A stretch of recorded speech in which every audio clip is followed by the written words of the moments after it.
I discovered my sister Meredith had sent out wedding invitations listing the family lake house as the venue. The shocking part was that I inherited this lake house from our grandmother 6 months ago, and Meredith never asked permission. I walked into my mother's kitchen to find wedding planning materials spread across the table, with save the date cards already printed. My mother casually mentioned they had booked caterers and photographers.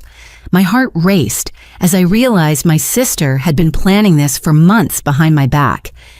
The morning Grandma Ruth's will was read changed everything in our family. I sat in that stuffy law office between my parents, watching Meredith drum her manicured nails against the mahogany table. She wore her best dress, the navy one she saved for important occasions, and kept shooting me confident smiles. As the oldest by 3 years, she'd always assumed certain things would naturally flow her way. Our family's attorney, Mr. Garrison, cleared his throat and began reading. The small bequests came first. Jewelry to cousins, books to longtime friends, charitable donations to the local library where Grandma volunteered. Then he reached the part everyone was waiting for. To my granddaughter, Alida Marie Summers, I leave the Willow Point Lake House and all its contents, along with the surrounding 20 acres of property. The silence that followed felt heavy enough to sink through the floor. Meredith's face went through several transformations. Confusion, disbelief, then something darker that she quickly masked with a tight smile.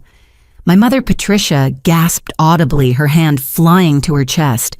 Dad remained still, but I caught the slight nod he gave as if he'd expected this. Mr. Garrison continued reading from a personal letter Grandma had attached to the will. Alida, you spent every summer of your childhood and young adulthood helping me maintain this property. While others came for the parties and holiday gatherings, you came in the off-seasons too. You learned to repair the dock with your own hands, helped me restore the garden after the storm of 2012, and sat with me during the quiet evenings when I needed company most. This home needs someone who understands its soul, not just its value. Take care of it as you took care of me. Tears blurred my vision. Those summers rushed back, learning to identify every plant in Grandma's garden, painting the gazebo, together fixing loose boards on the wraparound porch. While Meredith had been at cheerleading camps and later internships in the city, I'd been here hands dirty and heart full. And this has to be a mistake. Meredith's voice cut through my memories. She turned to Mr. Garrison with her practiced professional smile, the one she used in her marketing job. Surely Grandma meant for both of us to share the property. We're both her granddaughters. Mr. Garrison adjusted his glasses and showed her the documentation. The will is quite specific, Miss Summers. The property goes solely to Alida. Over the next weeks, I tried to navigate the situation delicately. Meredith stopped returning my calls. At family dinners, she spoke around me rather than to me. Our mother began dropping hints about fair distribution and what Grandma would have really wanted if she'd been thinking clearly. I moved some of my belongings to the lake house, planning to spend weekends there initially, while keeping my apartment in town. The first night I slept in Grandma's room, I found her journal in the nightstand. Entry after entry mentioned the special bond we shared, her hopes that I would preserve the family memories housed within those walls. What I didn't know then was that Meredith had already begun telling a different story to our extended family. According to her version, spread through carefully crafted phone calls and social media posts, the will reading had been misunderstood. She claimed Grandma had verbally promised the house would belong to both sisters, but had forgotten to update the paperwork. She posted old photos of herself at the lake house during holidays, conveniently cropping out the dates that showed she rarely visited in recent years. Aunt Caroline from Texas called me one evening, her voice carefully neutral. "Sweetie, I heard about the confusion with the lake house. Meredith says you two are working out a sharing arrangement." "There's no confusion, Aunt Caroline. Grandma left it to me." The pause that followed told me everything. The seeds of doubt had been planted throughout our family tree. Cousin Janet messaged me on social media suggesting maybe I could let Meredith use it for special occasions. Uncle Robert sent a lengthy email about the importance of family harmony. But it wasn't until I arrived at the lake house one Saturday morning to find a wedding planning van in the driveway that I realized how far my sister had taken her alternate reality. The florist was unloading boxes, consulting with someone on the phone about the bride's vision for the ceremony by the water. I approached him, my voice steady despite my shock. "Excuse me, what are you doing here?" He smiled broadly.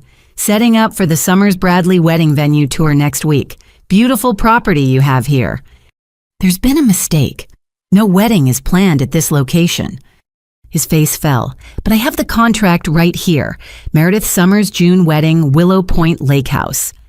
As I stood there in my grandmother's garden watching a stranger plan my sister's fantasy wedding on my property, I understood that Meredith wasn't just grieving the loss of an inheritance. She was attempting to take by force what she couldn't accept had been given freely to me. The battle for Willow Point had begun, and I hadn't even known I was fighting it. The confrontation came 2 days later at our parents' colonial-style house on Maple Street. I'd asked for a family meeting, hoping to clear the air before things escalated further. What I walked into felt more like an ambush. Meredith sat at the dining room table like a queen holding court wedding binders, spread before her like battle plans. Our mother, Patricia, flanked her right side, their body language creating a united front. Dad occupied his usual spot at the head of the table, newspaper in hand, avoiding eye contact with everyone. "Alita, finally," Meredith said, her voice dripping with false warmth. "We've been making such wonderful progress on the wedding plans. June 20th is going to be perfect." I set my purse down, slowly gathering my thoughts. "Meredith, we need to talk about this. You can't plan a wedding at the lake house." Her laugh tinkled like breaking glass. "Don't be silly, it's the family lake house. Where else would I get married? It's where Mom and Dad had their reception. It's tradition." "It's my property now. Grandma left it to me specifically." The temperature in the room seemed to drop 10 degrees. Patricia's lips pursed into a thin line. "Alita, honey, let's not get caught up in technicalities. Your grandmother was 93 years old. Sometimes elderly people make decisions that don't reflect their true wishes." Her wishes were crystal clear. I responded, fighting to keep my voice level. She wrote a letter explaining exactly why she made this choice. Meredith's mask slipped for just a moment, revealing something ugly underneath. Then she recovered, reaching for a folder. "Well, regardless of ancient history, we need to discuss the current situation. I've already sent save the dates to 150 guests. Bradley's family has booked flights from Seattle. His grandmother is coming out of retirement to make her famous wedding cake. You did all this without asking me. I didn't think I needed to ask permission to use our family's property for a family event." She opened the folder, revealing contracts and receipts. "The tent company has been paid. The caterers have planned a menu around Grandma's favorite recipes. The photographer has scouted locations around the property for 2 full days." My hands trembled as I looked at the papers. Thousands of dollars in deposits, all listing the Willow Point address. How could you sign contracts for a property you don't own? Patricia interjected, her voice taking on that disappointed mother tone she'd perfected over the years. "Ownership is just paperwork, Alita. Family is about sharing. Your grandmother would be horrified to see you acting so selfishly." Selfish. The word stuck in my throat. I'm selfish for expecting to have a say in what happens on my own property. Dad rustled his newspaper but remained silent. Classic Dad, avoiding conflict at all costs. Meredith leaned forward, her engagement ring catching the light. "Look, I understand you're attached to the place. I am too. That's why I want to share this special day there. You can be my maid of honor. We'll make it a real family celebration." "That's not the point. You went behind my back, made commitments you had no right to make." "I was trying to spare you the stress of wedding planning," she said, as if she'd done me a favor. "You know how overwhelming these things can be." "You mean you didn't think I'd say yes if you asked?" The pretense finally dropped completely. Meredith's face hardened. "Why would you say no? What possible reason could you have except spite?" "It's not spite, it's my home. I have plans for it." "Plans?" Patricia scoffed. "What plans could be more important than your sister's wedding?" Before I could respond, Meredith pulled out her phone. "Let me show you something. I've been documenting everything on social media. Look at all these comments from family and friends so excited about a lake house wedding. Cousin Amy is flying in from California. Your old college roommate Sarah already bought her dress." She scrolled through post after post, each one cementing the narrative that the wedding was a done deal. The manipulation was breathtaking in its scope. She'd created a situation where saying no would make me the villain in a story she'd carefully crafted. "I'm not the bad guy here," I said quietly. "You never asked, you just took." "Because it's ours," Meredith snapped. "It's always been ours. Just because some legal document says otherwise doesn't change 40 years of family history. That legal document is Grandma's last will and testament, which she signed when she wasn't thinking clearly," Patricia added. "If we contested it..." "You want to contest Grandma's will?" I couldn't hide my shock. Dad's newspaper lowered slightly. "Patricia," he warned quietly. She ignored him. "I'm just saying if it came to that, but it won't because Alita is going to do the right thing." The right thing. In their minds, the right thing was rolling over accepting their version of reality.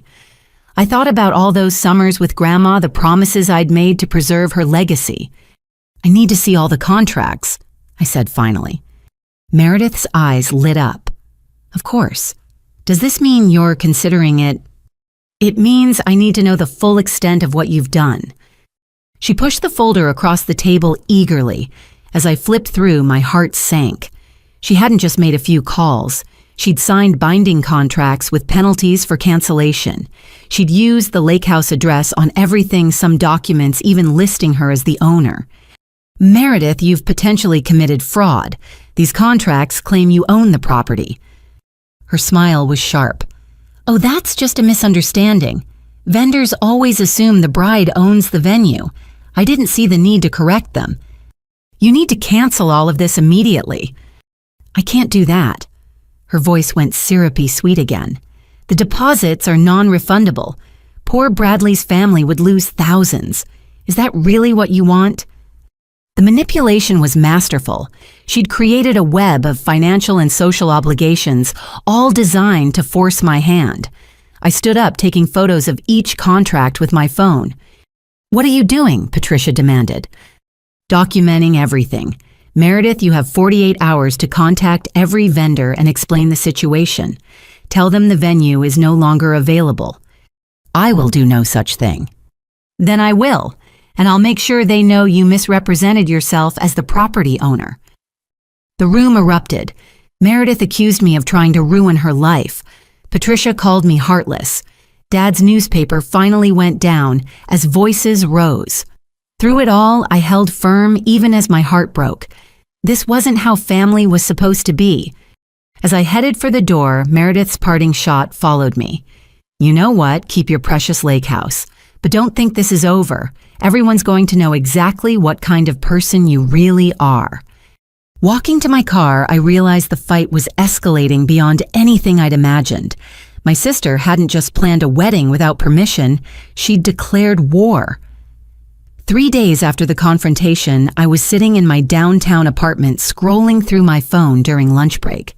My job as a financial analyst at Morrison & Associates usually kept me busy enough to avoid social media drama, but a text from my coworker, Diana, changed that. "Have you seen what's trending locally? You need to look at this now." The link she sent led to a GoFundMe page titled, "Help Save Meredith's Dream Wedding." The header photo showed Meredith in casual clothes at the lake house taken during last year's 4th of July celebration. The golden hour lighting made her look vulnerable, almost fragile. My coffee mug nearly slipped from my hand as I read the description. "Dear friends and family, I never thought I'd have to write something like this. My heart is breaking as I share our story. For generations, the Summers family lake house has been where we celebrated life's precious moments. My parents had their wedding reception there. Every birthday, holiday, and family reunion happened within those cherished walls. When my beloved grandmother passed, we all assumed the family tradition would continue. I began planning my wedding there, the place where Bradley proposed to me last Christmas Eve. We invested our savings into deposits, believing we were creating memories in the home that raised us all. But my younger sister Alita has decided that family history means nothing. Despite our grandmother's wishes that the house remain in the family for all to enjoy, Alita is claiming sole ownership and has banned her own sister's wedding. She's threatening legal action against vendors we've already paid. My fiancé's elderly grandmother has already booked non-refundable flights from Seattle, expecting to see her grandson married at the place he's heard about his whole life. We're not asking for charity. We're asking for help to save a family tradition and cover the massive losses we're facing from canceled vendor contracts. Every dollar will go toward either securing an alternate venue that can accommodate our 150 guests on short notice or covering the legal fees to fight for our family's rights to our ancestral home. Please help us turn this heartbreak into hope. Share our story. Let Alita know that family means more than legal documents. The fundraiser had already collected $12,000. $12,000. The comments section made my stomach turn. Alita should be ashamed. How can someone be so cruel to their own sister? I know this family, that house belongs to all of them. Greed is so ugly. Meredith is the sweetest person. She doesn't deserve this betrayal. Some people value property over people, praying for reconciliation. Each comment felt like a physical blow. These weren't just strangers. I recognized names of family friends, distant cousins, people from our hometown who'd known us since childhood. Meredith had crafted a narrative so compelling that facts seemed irrelevant. I called my best friend Jessica, who picked up on the first ring. "I was wondering when you'd see it," she said without preamble. "It's all over Facebook. People are sharing it with angry emoji reactions. How can she just lie like this? Grandma's wishes, ancestral home. She's making it sound like I'm some villain who swooped in and stole family property. Have you looked at who created the fundraiser?" I scrolled back to the top of the page. The organizer wasn't listed as Meredith. It was Patricia Summers, my mother. The room spun slightly. I navigated to my mother's Facebook page. She'd been busy. Post after post about family unity, the importance of sharing veiled references to some people, choosing material possessions over relationships. Each post carefully crafted to build sympathy while painting me as the antagonist. Her profile picture had been updated to a photo of her and Meredith at the lake house arms linked, smiling at the camera. The caption read, "A mother's love means supporting her children's dreams." My phone rang. It was Roger Thompson, my parents' neighbor for 20 years. "Alita, dear, I just wanted to call and say I'm sure this is all a misunderstanding. Your mother explained the situation, but I know you're not the type of person to destroy your sister's wedding over a technicality." "Mr. Thompson, there's more to this story than what's being shared online." Of course. But surely you can work something out. Your grandmother loved both you girls equally. She wouldn't want this division." After I hung up, the calls kept coming, each one following the same pattern. Disappointment disguised as concern pressure wrapped in sympathy. My Aunt Helen from Portland left a voicemail saying she donated $500 because family helps family even when some family members forget that. I opened my laptop and started documenting everything. Screenshots of the GoFundMe, the comments, the social media posts. My analytical brain kicked in, treating this like a work project. I created a spreadsheet tracking donations, cross-referencing names with our family tree and social circles. The pattern that emerged was disturbing. My mother had strategically reached out to family members who lived far away, people who hadn't seen the lake house in years and didn't know about my summers maintaining it with Grandma. She'd focused on Bradley's family, who'd never met Grandma Ruth and had no context for her decision. A notification popped up. Someone had tagged me in a comment on the GoFundMe page. My cousin Derek from Michigan wrote, "Maybe Alita Summers could explain why she thinks she deserves sole ownership. Transparency matters." Before I could respond, dozens of people had liked his comment. Others piled on. "She won't explain because she can't justify her greed. I heard she's planning to sell it to developers. Probably wants to turn it into an Airbnb for profit. None of it was true, but the truth didn't seem to matter anymore. Meredith and my mother had won the narrative war before I even knew I was fighting. My phone buzzed with a text from Dad. "Saw the fundraiser. This has gone too far. We need to talk." Finally, someone in my family showing sense. I agreed to meet him for coffee the next morning, hoping he could help rein in Mom and Meredith. That evening, I couldn't resist checking the GoFundMe one more time. It had jumped to $15,000. A new update from my mother had been posted. "Overwhelmed by your generosity and support. Meredith is in tears. Happy ones this time. We're exploring all options to ensure this wedding happens as planned. Some have asked why Alita is being so difficult. While I don't want to speak ill of my daughter, I will say that grief affects everyone differently. Perhaps she's struggling with losing Grandma Ruth more than we realized. Please keep our family in your prayers." The masterful manipulation made me nauseous. She'd managed to paint me as both villain and victim, greedy yet unstable. No matter how I responded, I'd look defensive or disturbed. I closed my laptop and sat in the darkness of my apartment. Through my window, city lights twinkled like stars. Somewhere out there, my sister was planning her dream wedding with money raised by destroying my reputation. My mother was conducting a symphony of lies with the precision of a maestro. The lake house sat empty 30 miles away, its rooms full of memories now tainted by this conflict. Grandma Ruth's legacy, meant to be preserved and cherished, had become a battlefield. My phone lit up with another notification. The GoFundMe had been shared by a local lifestyle blogger with 50,000 followers. The caption read, "Family drama that will break your heart. Let's help love win." I turned off my phone and made a decision. Tomorrow I would fight back, but tonight I would mourn the family I thought I had.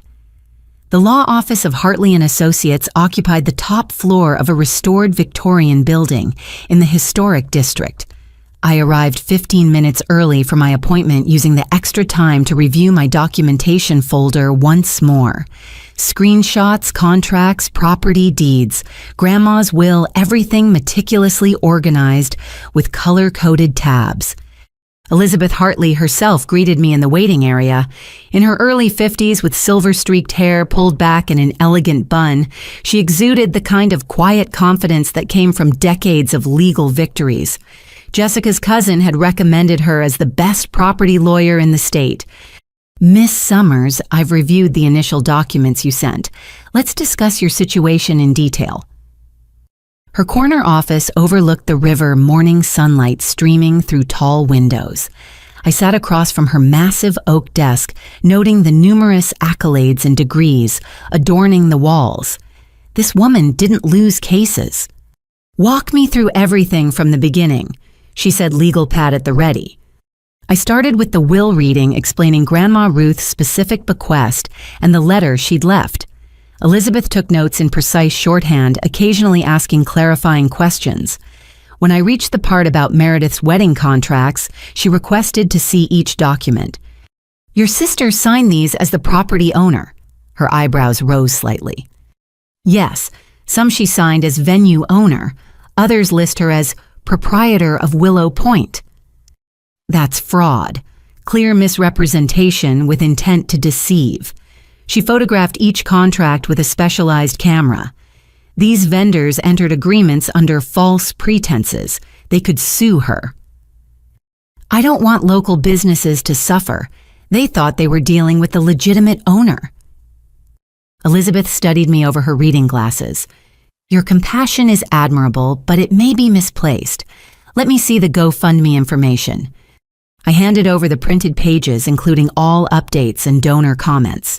She read in silence, her expression growing more stern with each paragraph. "This is defamation at minimum, potentially fraud if they're misrepresenting facts to solicit donations. The claim about your grandmother's wishes for the property to remain available to all family members, is there any documentation supporting that?" "None. In fact, I have her journal entries specifically explaining why she left it to me alone." "May I see those?" I produced Grandma's journal bookmarked to the relevant pages. Elizabeth read them carefully, taking photos of key passages. This is excellent evidence. Now let's examine the deed and title transfer. We spent 20 minutes reviewing property documents. Everything was in perfect order, the transfer complete and uncontestable. Elizabeth pulled up county records on her computer, confirming I was the sole owner on all official databases. Legally, your position is unassailable. The property is yours, free and clear. Your sister has no claim whatsoever. However, she leaned back in her leather chair. Public opinion and family dynamics create complications beyond legal ownership. What do you recommend? First, we send a cease and desist letter to both your sister and mother. They must stop misrepresenting ownership and remove the defamatory GoFundMe immediately. Second, we notify all vendors of the true ownership situation, offering them the option to void contracts signed under false pretenses. Third, if they continue their campaign, we pursue legal action for defamation fraud and intentional infliction of emotional distress. The formal legal terms made everything feel more real, more serious. This wasn't just family drama anymore. It was heading toward courtroom territory. What about the money they've already raised?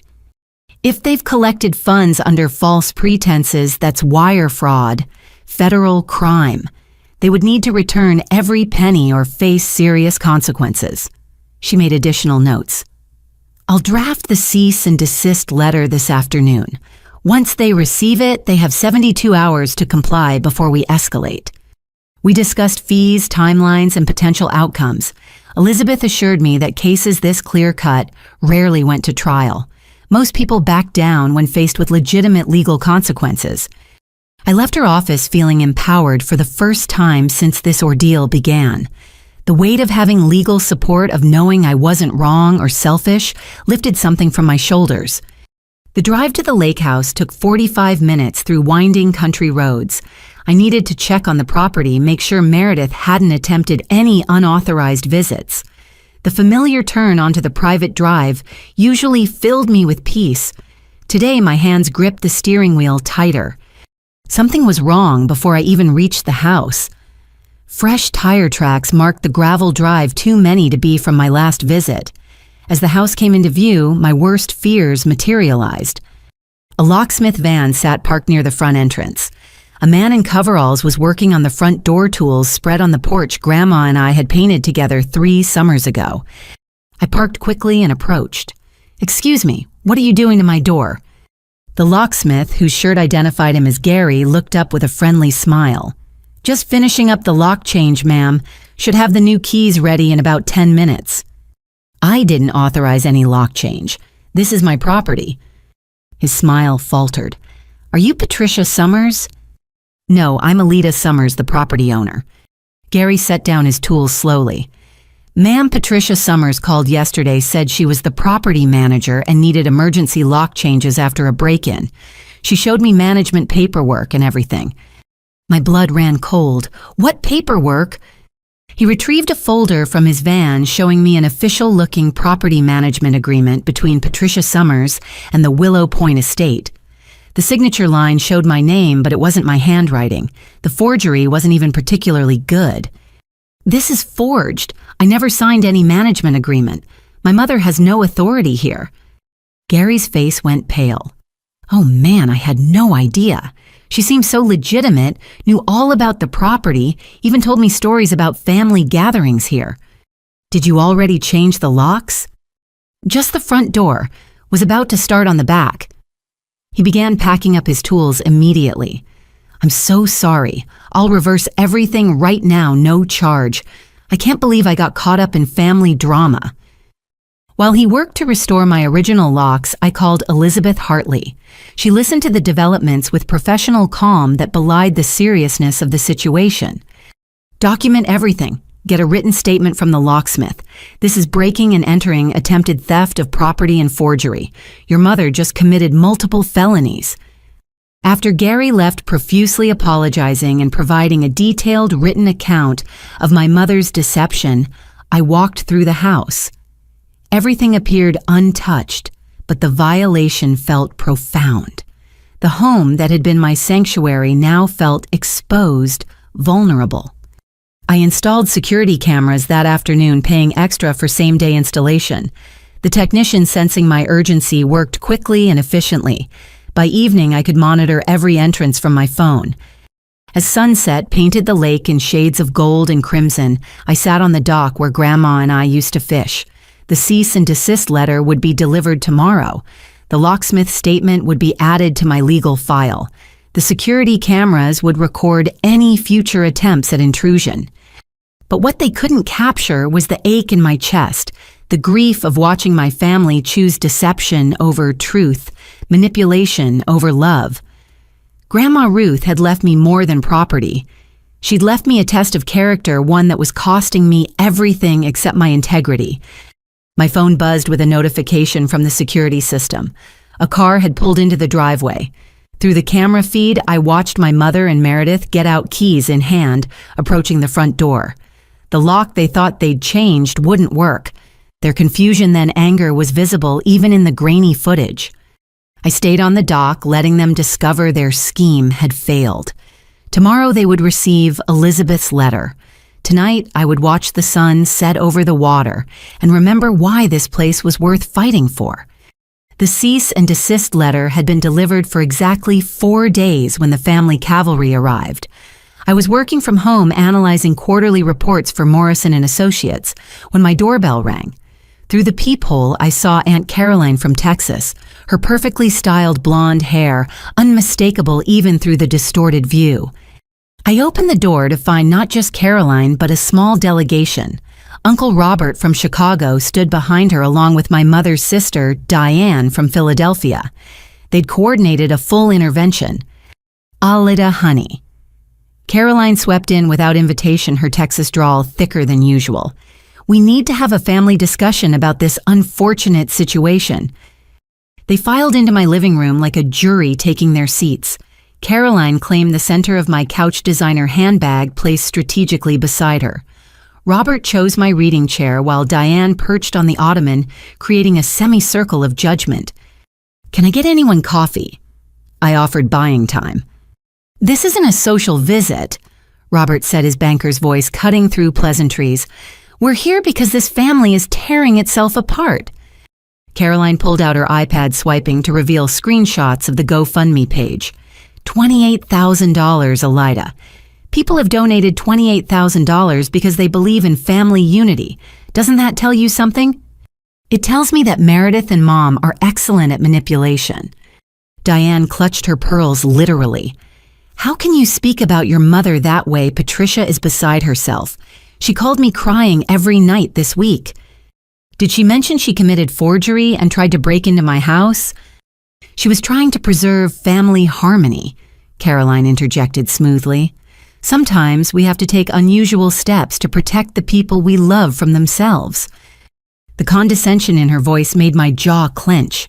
Caroline had always been the self-appointed family mediator, swooping in from Texas whenever drama arose, dispensing her wisdom like a benediction. Robert cleared his throat. We've consulted with a family attorney. There are ways to resolve this that benefit everyone. I've already consulted with my attorney, Uncle Robert. The property is mine legally and ethically. Legality isn't everything, he countered. What about morality? What about family legacy? Caroline produced a folder from her handbag with the flourish of a magician revealing a rabbit. We've drafted a temporary usage agreement. Very simple, very fair. You retain ownership but grant access for family events, starting with Meredith's wedding, of course. I took the document, scanning the first page. The simple agreement was 8 pages of dense legal text. I'll need my lawyer to review this. Oh, honey, do we really need lawyers between family? Caroline's smile didn't reach her eyes. Just read it through. You'll see how reasonable it is. Against my better judgment, I began reading more carefully. The language seemed straightforward at first. Temporary access for specific events, maintenance responsibilities, scheduling procedures.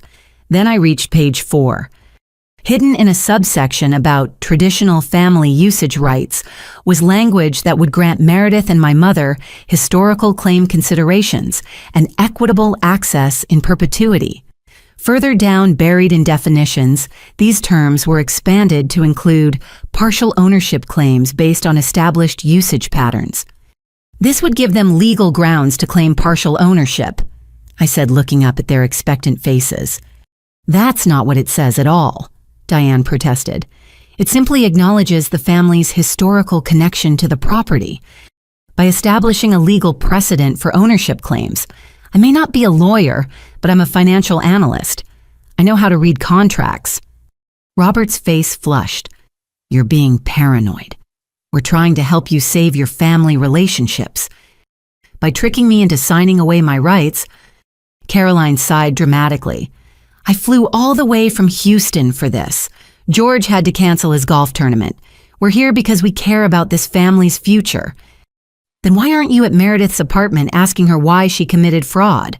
Why aren't you at my mother's house questioning why she's raising money through false pretenses? Because they're not the ones being stubborn. Diane snapped her composure, finally cracking. They're not the ones who took advantage of a confused elderly woman. The accusation hung in the air like a toxic cloud. I stood up slowly, anger crystallizing into cold clarity. Grandma Ruth was sharper at 93 than most people are at 30. She knew exactly what she was doing. She left me the lake house because I was the only one who treated it as a home rather than a vacation destination.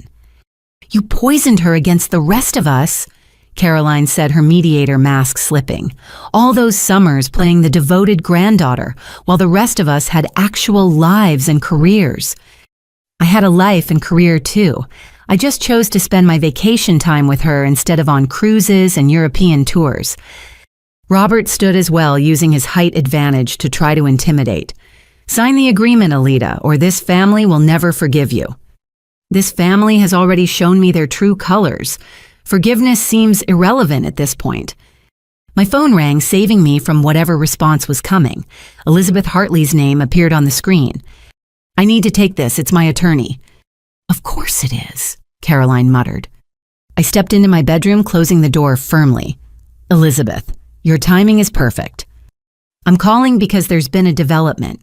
The GoFundMe has been frozen. My associate found evidence that donations were solicited using false information about property ownership and your grandmother's wishes. The platform is investigating. Relief flooded through me. Thank you. That's the first good news I've had today. There's more.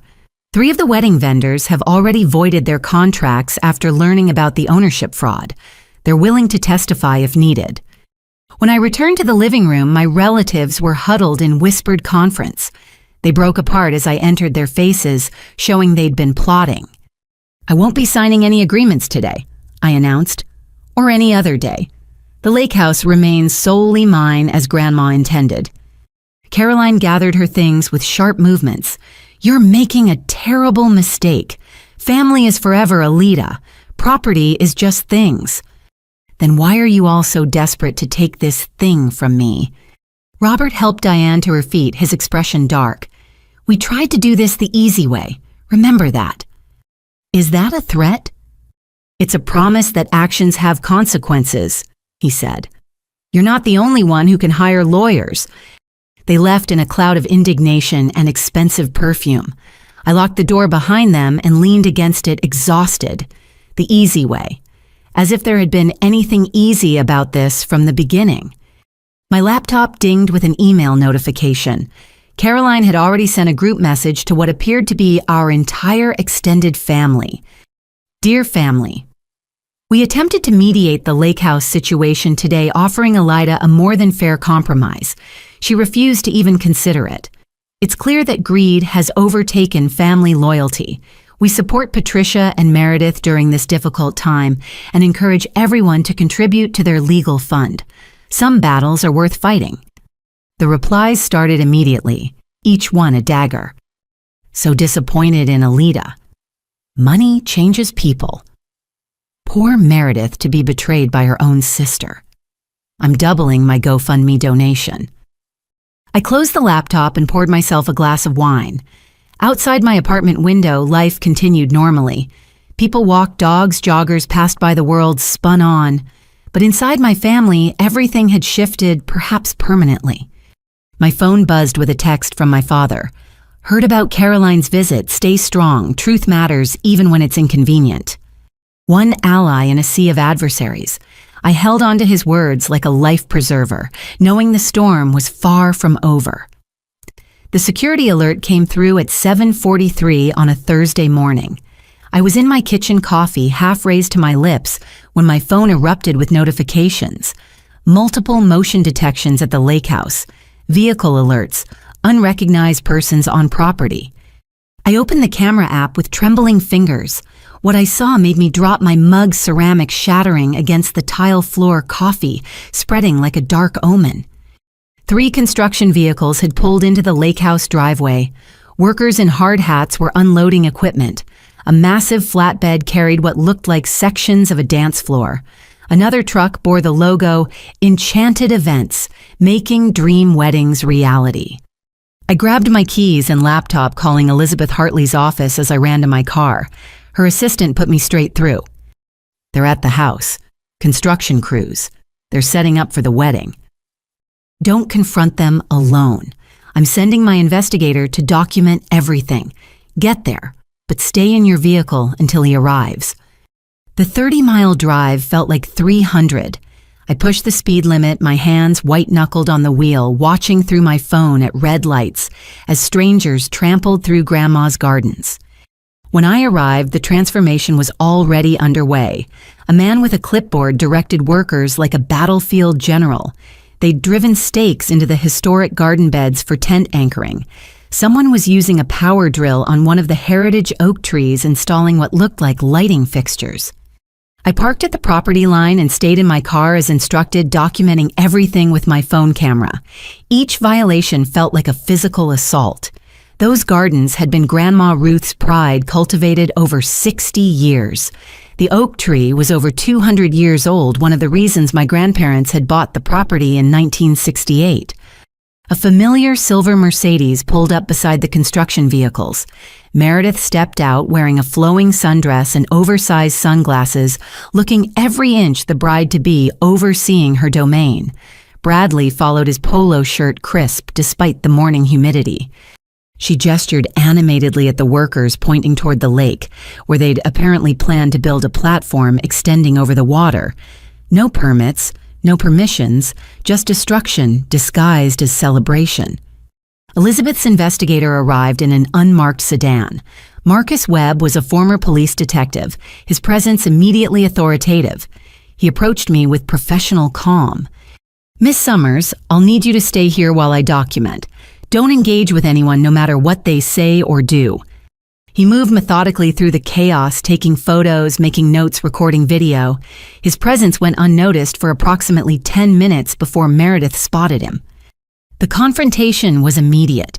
She marched over Bradley, trailing behind like an uncertain shadow. "Who are you? This is a private event setup." Marcus produced his identification. "Private investigator hired by the property owner. I'm documenting unauthorized activities." "Unauthorized, I'm the bride. This is my wedding venue." "Ma'am, you're not the property owner. You have no legal right to authorize construction on this land." Meredith's face cycled through several shades of red. "This is harassment. Bradley, call the police." "Please do," Marcus said calmly. "They'll be very interested in the trespassing and property damage occurring here." While Bradley fumbled with his phone, I noticed something that made my stomach lurch. Workers near the shoreline were pouring concrete. They were actually pouring concrete to create permanent anchors for some kind of structure. Unable to stay silent any longer, I got out of my car. "Stop. Everyone needs to stop right now." Meredith whirled toward me. "Oh, look who decided to show up. Come to gloat. Come to protect my property from further damage. You're destroying Grandma's gardens. That oak tree is on the historical register." "Drama queen as always," she scoffed. "We're making improvements. This place needs updating anyway." Improvements you're violating about dozen environmental regulations. The shoreline work alone requires permits from 3 different agencies. The contractor with the clipboard approached, looking concerned. Ladies, is there a problem? We're on a tight schedule. The problem is you're working on property without the owner's permission, I told him. He looked between Meredith and me, confusion evident. Miss Summers assured us all permits were in order. We have signed contracts. I'm Miss Summers. She's Miss Summers. But I'm the property owner and I never authorized any of this. Marcus stepped in smoothly. Sir, I'd recommend halting all work immediately. You're potentially liable for any damage done without proper authorization. The contractor's face went pale. He pulled out his phone, presumably to call his boss or lawyer. Within minutes, he was shouting orders to stop work. This is ridiculous, Meredith shrieked. Everything was approved. Tell them Bradley. Bradley seemed to shrink under scrutiny. Maybe we should have gotten the permits first, honey. Permits? She rounded on him. We don't need permits for our own family property. It's not your property, I said for what felt like the 1,000th time. Police sirens in the distance ended any further argument. 2 patrol cars pulled up, officers emerging with measured official movements. Marcus had apparently called them while documenting. The lead officer, Sergeant Davidson, according to his badge, surveyed the scene with experienced eyes. We received reports of trespassing and property damage. Who's the property owner? I am. I showed him my identification and property deed on my phone. What followed was a careful investigation. Statements were taken. The contractor provided his contracts, all signed by Meredith, claiming to be the venue owner. The concrete damage was photographed. The drill holes in the historic oak were measured and documented. Ma'am, Sergeant Davidson addressed Meredith. Did you represent yourself as the property owner when signing these contracts? It's a family property. I have every right. It's a yes or no question. Did you claim to own this property? Bradley put a hand on her arm. Maybe we should call a lawyer. Now you want to be careful. She shook him off. This is my grandmother's house. My sister is being spiteful and... Ma'am, I'm going to need you to answer the question. The contractor interrupted. She absolutely claimed to own it, said she inherited it and had all the authority to authorize work. I have emails. The sergeant made notes. Miss Summers, he said to Meredith, you're looking at potential charges of fraud, trespassing, and destruction of property. I'd strongly advise getting legal counsel. The workers began loading their equipment, the contractor apologizing profusely to me while shooting angry looks at Meredith. The partially poured concrete would need professional removal. The holes in the oak would require an arborist to prevent disease. The garden damage was extensive but hopefully reversible. As the circus packed up, Meredith made one last attempt. You're ruining my life over a house. Do you understand that my wedding, my future, everything destroyed because you can't share? You destroyed Grandma's gardens. You drilled into a tree that was here before America was even founded. You poured concrete into a protected shoreline. And you still think you're the victim? It's just property, she spit out. Just things, not like family. If it's just property, why are you so desperate to take it?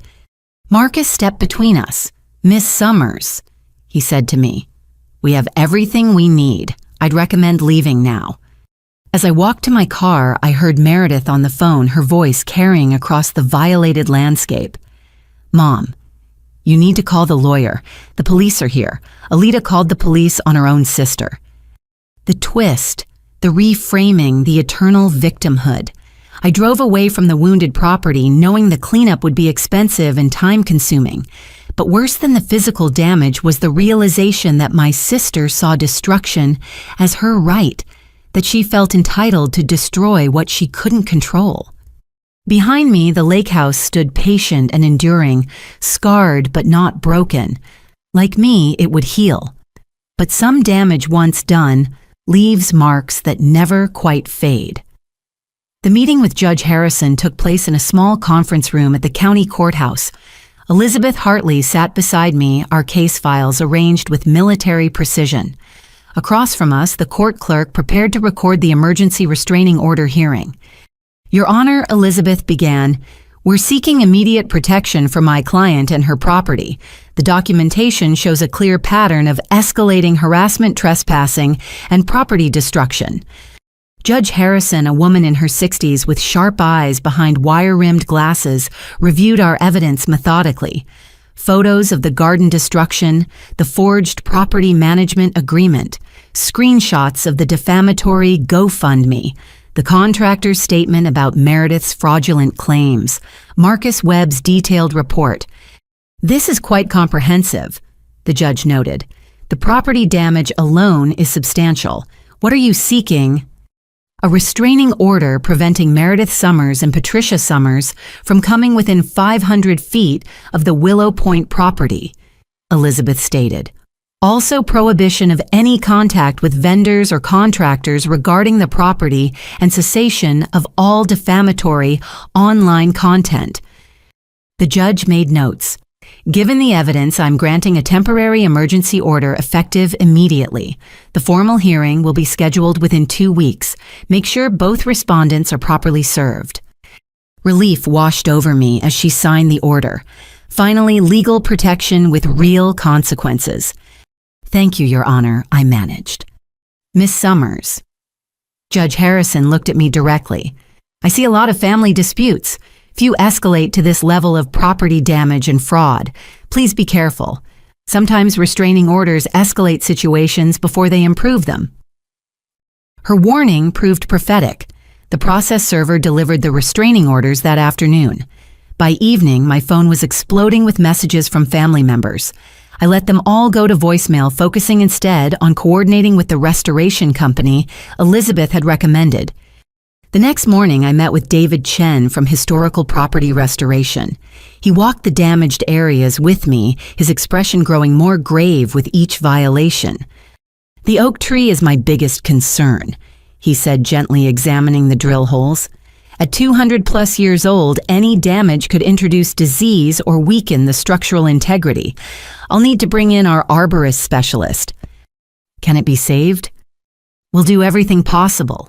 The gardens will take time, but they're recoverable. The concrete removal is tricky near the shoreline. We'll need environmental permits." The estimated cost made me wince, but insurance would cover most of it. David's team began work immediately, treating the property with the reverence it deserved. I was reviewing restoration plans in my apartment that evening when the doorbell rang. Through the peephole, I saw a process server. "Alita Summers." "Yes." "You've been served."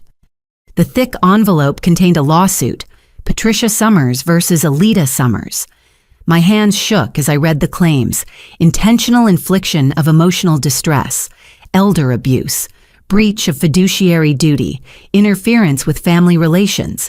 She was seeking damages and equitable relief in the form of shared property ownership. The elder abuse claim was particularly outrageous, painting me as someone who'd manipulated Grandma Ruth in her final years. According to the filing, I'd isolated her from family, poisoned her against her own daughter and eldest granddaughter, and coerced her into changing her will. Elizabeth answered on the second ring. "I was expecting this. Don't panic. Their claims are baseless." Elder abuse. She's accusing me of elder abuse. It's a common tactic in inheritance disputes. Try to make the beneficiary look predatory, but we have strong evidence to counter it. Your grandmother's journal, her lawyer's testimony about her mental clarity records, showing other family members rarely visited. This is insane. Mom barely saw Grandma the last 5 years except for holidays. Which will prove. I'll file our response tomorrow. We're also countersuing for defamation harassment and the property damage. After we hung up, I sat in darkness processing the surreal turn my life had taken. 6 months ago, I was grieving Grandma, treasuring quiet memories at the lake house. Now I was embroiled in lawsuits with my own mother and sister. My phone lit up with a text from Jessica. "Saw the news coverage. Are you okay?" News coverage. My stomach dropped. I pulled up the local news website. There it was, third story down. Family feud, inheritance battle tears local family apart. The article was relatively balanced, presenting facts from public records. But the comments section was a cesspool. People who didn't know us debating whether I was selfish or justified. Strangers dissecting our family trauma for entertainment. A follow-up text from Jessica. Don't read the comments. Come over. I have wine and terrible reality TV. But I couldn't move. I scrolled through comment after comment, each one a judgment from someone who knew nothing about those summers with Grandma. Nothing about the love poured into every garden bed, every painted board, every repaired shingle. My laptop chimed with an email notification. The sender made my blood run cold. grandmaruthstruthagmail.com. The message was brief. You think you've won with your restraining order, but everyone will know what you really are. A thief who stole from her own grandmother's legacy. Watch tomorrow's news. Attached was a photo I'd never seen before. It showed me at the lake house with Grandma, but it had been edited, darkened to look sinister. My hand on her shoulder appeared possessive rather than supportive. The caption read, "The granddaughter who isolated Ruth Summers from her loving family." I forwarded it immediately to Elizabeth and Marcus Webb, evidence of continued harassment despite the restraining order, but the damage was already being done. The photo appeared on social media within hours, shared by anonymous accounts spreading like digital wildfire. By midnight, the narrative had shifted again. I wasn't just the selfish sister anymore. I was the calculating granddaughter who'd preyed on an elderly woman's loneliness. The restraining order meant to protect me had been twisted into evidence of my guilt. Why would I need legal protection unless I had something to hide? I finally turned off all devices and tried to sleep, but every time I closed my eyes, I saw Grandma Ruth's face, her warm smile as we worked side by side in her garden. She'd trusted me with her legacy, and that trust had become a weapon my family wielded against me. The next morning brought exactly what the anonymous email had promised. A morning show segment about inheritance disputes featured our story complete with the manipulated photo and interviews with family friends, who remained conveniently anonymous but painted me as a master manipulator. Elizabeth called before I'd finished my first coffee. "I've already sent cease and desist letters to the station. The photo manipulation is clear defamation. We're adding it to our case." How do I fight this? They're controlling the entire narrative. By staying the course. Truth wins in courtrooms, not the court of public opinion. Focus on that. But as I watched my reputation being shredded by people who supposedly loved me, I wondered if winning in court would matter if I lost everything else in the process. 3 weeks after the restraining order, I returned to the lake house for a deeper cleaning project. The restoration team had done beautiful work on the gardens, and the oak tree showed signs of healing, but the house itself needed attention. I decided to sort through the attic, organizing decades of family memories that Grandma had carefully preserved. The attic access was through a pull-down ladder in the second-floor hallway. Dust motes danced in the afternoon sunlight as I climbed up the familiar scent of old wood and time greeting me. Boxes lined the walls, each labeled in Grandma's careful script, Christmas decorations, 1975, 1980, summer photos, Ruth's wedding dress. I was reaching for a box marked family letters when I noticed something odd. Behind the neat rows of labeled boxes was another container pushed far back under the eaves. It was wrapped in plastic as if Grandma had wanted to protect it from moisture and time. Carefully extracting it, I found a fireproof document box, the kind used for important papers. A yellow, sticky note on top read in Grandma's handwriting, "For when it's needed, truth always surfaces. R." My hands trembled as I opened it. Inside were folders, each meticulously organized and labeled. The first made my breath catch, Patricia, financial issues. The folder contained bank statements, canceled checks, and correspondence dating back 15 years. My eyes widened as I read. Check after check made out to my mother from Grandma's account, each one noted in the memo line, loan for Patricia's emergency, temporary help for Patricia, Patricia mortgage assistance. A handwritten ledger tracked each loan. The total was staggering, over $200,000 over the years, none of it repaid. Beside each entry, Grandma had noted Mom's explanation: failed business venture credit card debt, helping Meredith with college unexpected medical bills. But the next document made everything clear. A letter from Grandma's bank dated 3 years ago, alerting her to suspicious activity. Multiple attempts to access her accounts online using incorrect passwords. Security footage showed my mother at an ATM trying to use Grandma's card. Grandma's response was attached, handwritten on her personal stationery. Dear Patricia, the bank informed me of your attempts to access my accounts. I've changed all passwords and security questions.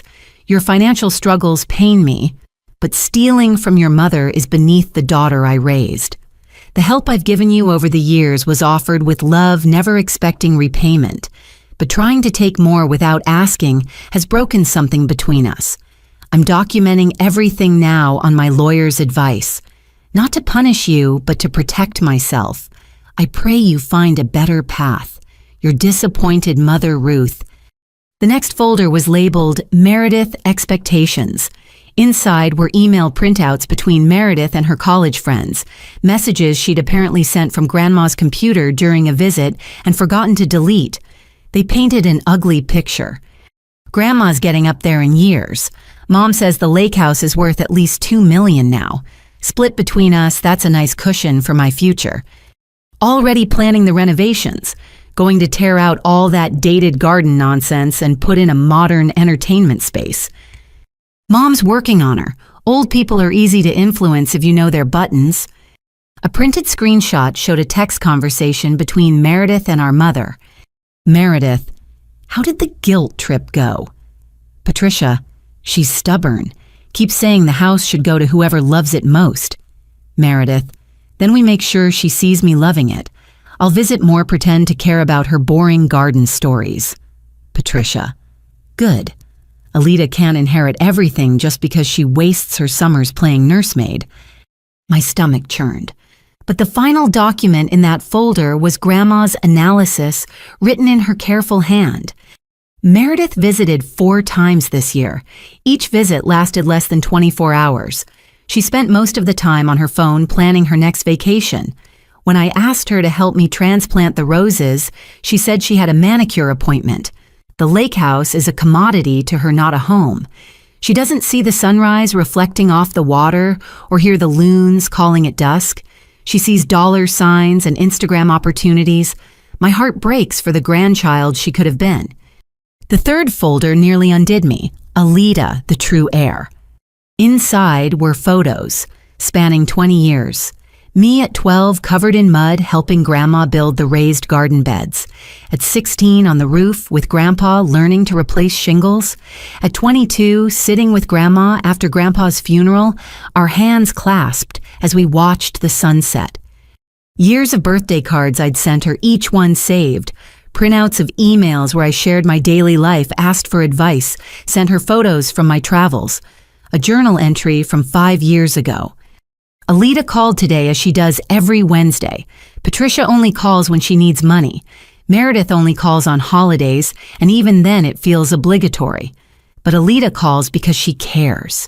She asked about my arthritis, remembered I was starting new blood pressure medication, wanted to know if the daffodils had bloomed yet. She sees me as a person, not a potential inheritance. The lake house will be safe in her hands. The final folder was labeled Evidence Patricia's Schemes. It contained a printed email thread between my mother and a real estate developer from 4 years ago. Mrs. Summers, as discussed, I'm prepared to offer $2.5 million for the Willow Point property, pending your mother's agreement to sell. My investors are eager to develop this prime lakefront into luxury condos. My mother's response, working on it. Mother is elderly and will eventually see reason. Once I have power of attorney, we can move forward. The developer, the sooner the better. Properties like this don't stay undeveloped forever. If you can't deliver, I'll need to look elsewhere. Patricia, give me 6 months. If she won't sell willingly, there are other ways to establish control over elderly parents' assets. There were more emails, research on conservatorships, bookmarked websites about declaring elderly parents incompetent, plans to have grandma evaluated by specific doctors known for favorable competency evaluations, all dated within the last 5 years of grandma's life. The last item in the box was a sealed envelope addressed to me. Inside a letter in grandma's handwriting, "My dearest Alida, if you're reading this, then the vultures have descended as I feared they would. I'm leaving you not just a house, but a battlefield. I'm sorry for that burden. Your mother's financial desperation and Meredith's entitlement have grown toxic. They see my death as a payday, not a loss. But you see the truth, that every board in this house holds memory. Every flower in the garden grew from love. The documents in this box prove what I've known for years. Patricia attempted to steal from me. She schemed to sell our family legacy for condos and profit. Meredith viewed her inheritance as guaranteed, already spent in her mind on luxury and status. You were the only one who ever asked what I wanted, who listened to my stories, not with impatience, but with genuine interest. You learned the names of every plant, the history of every room, the reason why the dock faces east, to catch the sunrise. Fight for this place, my dear one. Not because of its monetary value, but because of what it represents. The idea that love and care matter more than blood and greed. Some will call you selfish. Let them. They mistake selfishness for strength, generosity for weakness. The truth is in this box. Use it wisely, protect our home from those who would destroy it for profit. And when the battle is over, sit on our dock, watch the sunset, and know that I am with you still. All my love. Grandma Ruth P.S. Check the loose floorboard in my closet. One last gift for the granddaughter who gave me the gift of genuine love. I sat in the dusty attic surrounded by evidence of years of deception and wept. Not from sadness, but from validation. Grandma had known. She documented everything prepared for this battle, trusted me to fight it. Carefully, I photographed every document before replacing them in the box. Then I called Elizabeth Hartley. I found something. Documents hidden in the attic. Elizabeth, they prove everything. The fraud, the schemes, attempts to steal from Grandma while she was alive. Bring everything to my office immediately. This changes the entire case dynamic. Before leaving, I checked Grandma's closet. The loose floorboard was in the back corner. Underneath was a small jewelry box containing her wedding rings and a note, "For the one who knows that true wealth is measured in memories, not money." I slipped the rings onto my right hand, gathered the document box, and headed for my car. The ammunition Grandma had left would end this war. But first, I had to decide if I was ready to destroy what remained of my family with the truth. The call came while I was sitting in Elizabeth Hartley's office reviewing the documents from Grandma's attic. My phone displayed an unknown local number. "Miss Summers, this is Rebecca Martinez from Channel 6 News. We're running a segment tonight on your family's GoFundMe campaign and the inheritance dispute. Would you care to comment?" Elizabeth motioned for me to put it on speaker. "This is Alida Summers. I won't be commenting at this time. We've already interviewed your mother and sister. Don't you want to share your side of the story?" No comment, thank you. After I hung up, Elizabeth's expression was grim. "They're taking it public on the evening news. We need to prepare for escalation." At 6 o'clock, I sat in my apartment laptop open to Channel 6's live stream. The segment began with sweeping drone footage of the lake house golden hour light, making it look like something from a fairy tale. The reporter's voiceover set the stage. A family torn apart by inheritance, a daughter's dream wedding crushed, a mother's plea for justice. Tonight, an exclusive look at the Summers family tragedy. What followed was a masterclass in manipulation. My mother, dressed in her Sunday best, sat in her living room, looking every inch the grieving matriarch. Tears rolled down her cheeks as she spoke. My mother's final years should have been filled with family unity. Instead, my younger daughter isolated her, convinced her to change her will. Now she's using legal technicalities to destroy her sister's wedding dreams. The reporter, clearly sympathetic, prompted, "Tell us about your relationship with your mother." "I devoted my life to caring for her," Patricia lied smoothly. "Doctor's appointments, managing her medications, making sure she was never alone. But Alita poisoned her against me, told her I only cared about money. Now my own daughter has a restraining order against me. What kind of child does that to their mother?" Meredith appeared next, filmed at what looked like a wedding venue showroom. She held Bradley's hand, the picture of a devastated bride. "We just wanted to honor our grandmother's memory by celebrating our love at the family homestead. Generations of Summers women have been married there. But my sister values property over people." "The GoFundMe has raised significant funds," the reporter noted. "What will happen to that money?" "Every penny will go toward finding an alternate venue and covering the legal costs of fighting for our family's rights," Meredith said, managing to look noble despite lying through her teeth. "We're overwhelmed by the support. It shows that people understand the importance of family traditions." The segment included interviews with distant relatives, all painting me as the villain. Cousin Janet called me cold and calculating. Uncle Robert suggested I had unduly influenced Grandma Ruth. Not one person mentioned the attempted theft, the forged documents, or the property damage. Then came the twist that made my blood run cold. "We've obtained exclusive correspondence that sheds new light on this family drama," the reporter announced. On screen appeared the manipulated photo from the anonymous email, the one showing me with Grandma, that had been darkened to look sinister. Sources close to the family suggest Alita Summers systematically isolated her grandmother from other family members. We've also learned that substantial sums of money moved from Ruth Summers' accounts in her final years, all while under Alita's influence. They were taking Grandma's loans to my mother and spinning them as theft by me. The audacity was breathtaking. The segment ended with my mother making a direct plea to the camera. "Alita, if you're watching, it's not too late. Open your heart. Let your sister have her wedding. Let our family heal. That's all we want. Healing and togetherness." My phone immediately exploded with notifications, text messages, social media tags, emails from acquaintances who'd seen the broadcast. The court of public opinion had rendered its verdict. But one call stood out. Marina Chen, an investigative journalist from the State Tribune known for exposing corruption and fraud. "Miss Summers, I've been following your story and something doesn't add up. That GoFundMe has raised over $40,000, but the financial disclosures don't match your mother's claims. Would you be willing to talk off the record initially?" Elizabeth had warned me about speaking to media, but something in Marina's tone suggested she'd already started digging. "What kind of discrepancies?" "Your mother claimed on TV she spent years caring for your grandmother, managing medical appointments and medications. But public records show your grandmother's primary caregiver for medical power of attorney was you, not her.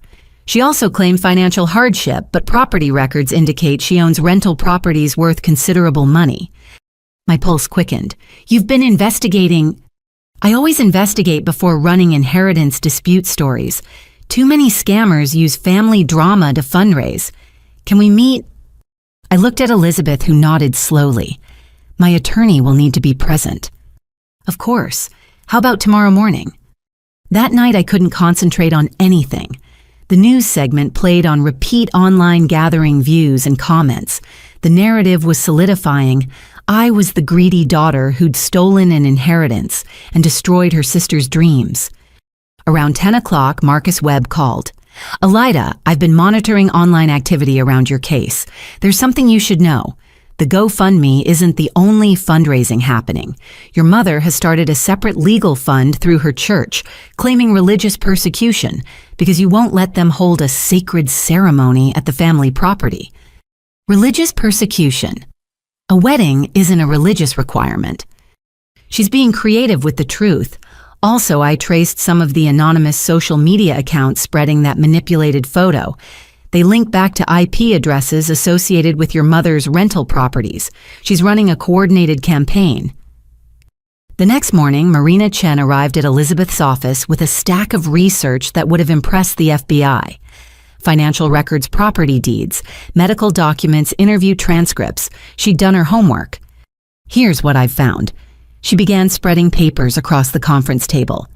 Patricia Summers owns 3 rental properties, valued at over $800,000 combined.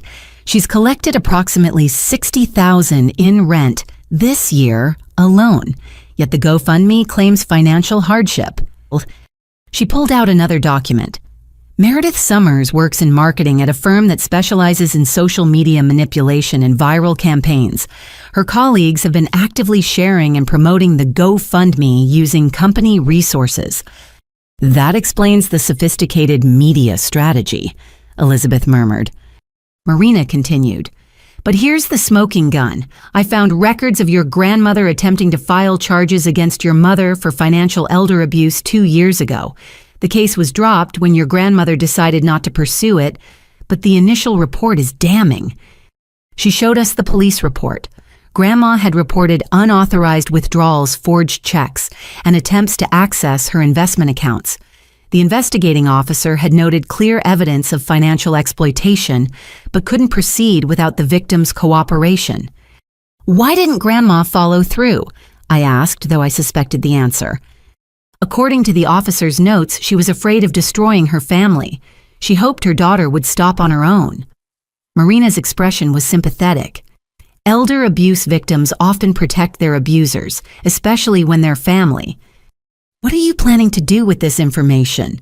Elizabeth asked. Marina leaned back in her chair. I want to run a full investigation. Not just a puff piece on family drama, but real journalism exposing the financial exploitation, the fraud, the manipulation of public sympathy for profit. But I need more than documents. I need someone willing to go on record with the truth. I thought about Grandma's letter, her plea to protect the lake house from those who would destroy it for profit. The truth she'd preserved in that attic box deserved to see daylight. I'll do it, I said quietly. I'll go on record with everything. Elizabeth touched my arm. Alita, once this goes public, there's no going back. Your relationship with your family will be irreparably damaged. They already destroyed our family when they chose greed over truth. It's time people knew what really happened. Marina nodded solemnly. I'll need to verify everything independently. This will take a few weeks to put together properly. In the meantime, they'll likely escalate when they realize I'm investigating. She was right. Within days of Marina beginning her interviews with banks vendors and family friends, my mother launched a new offensive. Another TV appearance this time suggesting I had mental health issues that explained my paranoid behavior. Meredith started a blog documenting her wedding planning heartbreak, each post more dramatic than the last. But the truth was coming. Marina's investigation would expose their lies, vindicate Grandma's decision, and maybe, just maybe, end this nightmare. The media war they'd started was about to turn against them, armed with the most dangerous weapon of all facts. June 20th arrived with the kind of perfect weather that felt like mockery. Clear blue skies, gentle breeze off the lake temperature, hovering at a comfortable 75 degrees. The ideal day for a lakeside wedding, except for the minor detail that no wedding was authorized to take place on my property. I'd spent the night at the lake house partly to ensure no pre-dawn setup attempts and partly because I couldn't shake the feeling that Meredith would try something desperate. The restraining order had been in effect for 6 weeks. Marina Chen's investigation was nearly complete with publication scheduled for the following week. Desperation makes people dangerous. At 7 in the morning, my security system began pinging alerts, vehicle after vehicle turning onto the private drive. Through the cameras, I watched in disbelief as a procession of cars arrived. Not construction vehicles this time, but a full wedding party. I called the police immediately. This is Alita Summers at Willow Point. Multiple violations of an active restraining order. Please send units immediately. Then I called Marcus Webb, who answered despite the early hour. They're actually attempting the wedding. Looks like it. I count at least 15 cars already. They're unloading flowers, chairs, and arch. Document everything. I'm on my way. Don't engage directly. Let law enforcement handle it. Through my bedroom window, I watched the surreal scene unfold. Meredith emerged from a white Rolls-Royce in full wedding regalia. Her dress was a princess-style confection of lace and tulle that probably cost more than the average car. 6 bridesmaids in lavender followed their movements, practiced and coordinated. Bradley stood near the lake in a classic tuxedo, his groomsmen arranging chairs as if this was perfectly normal. Guests milled about in formal wear champagne flutes already in hand despite the early hour. Someone had brought a string quartet. My phone rang. Elizabeth Hartley sounded wide awake despite the hour.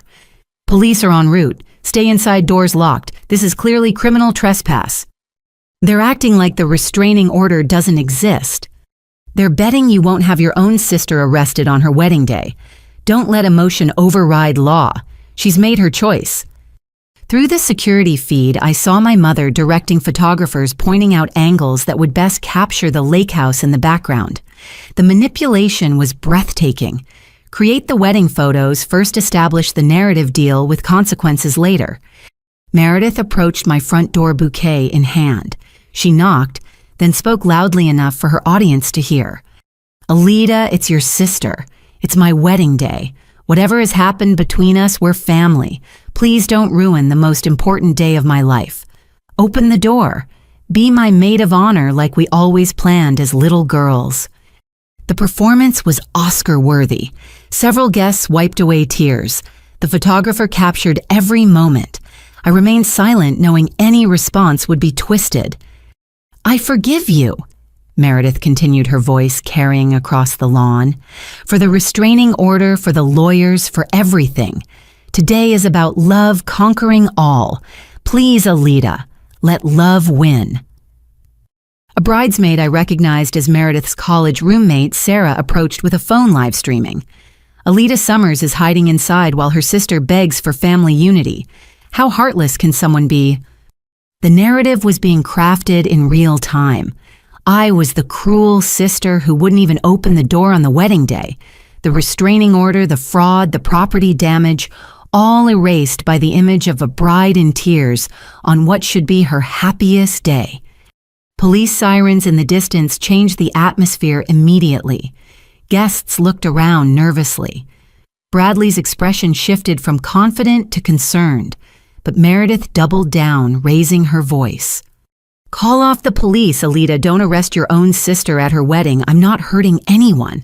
I just want to marry the man I love at the place our grandmother cherished."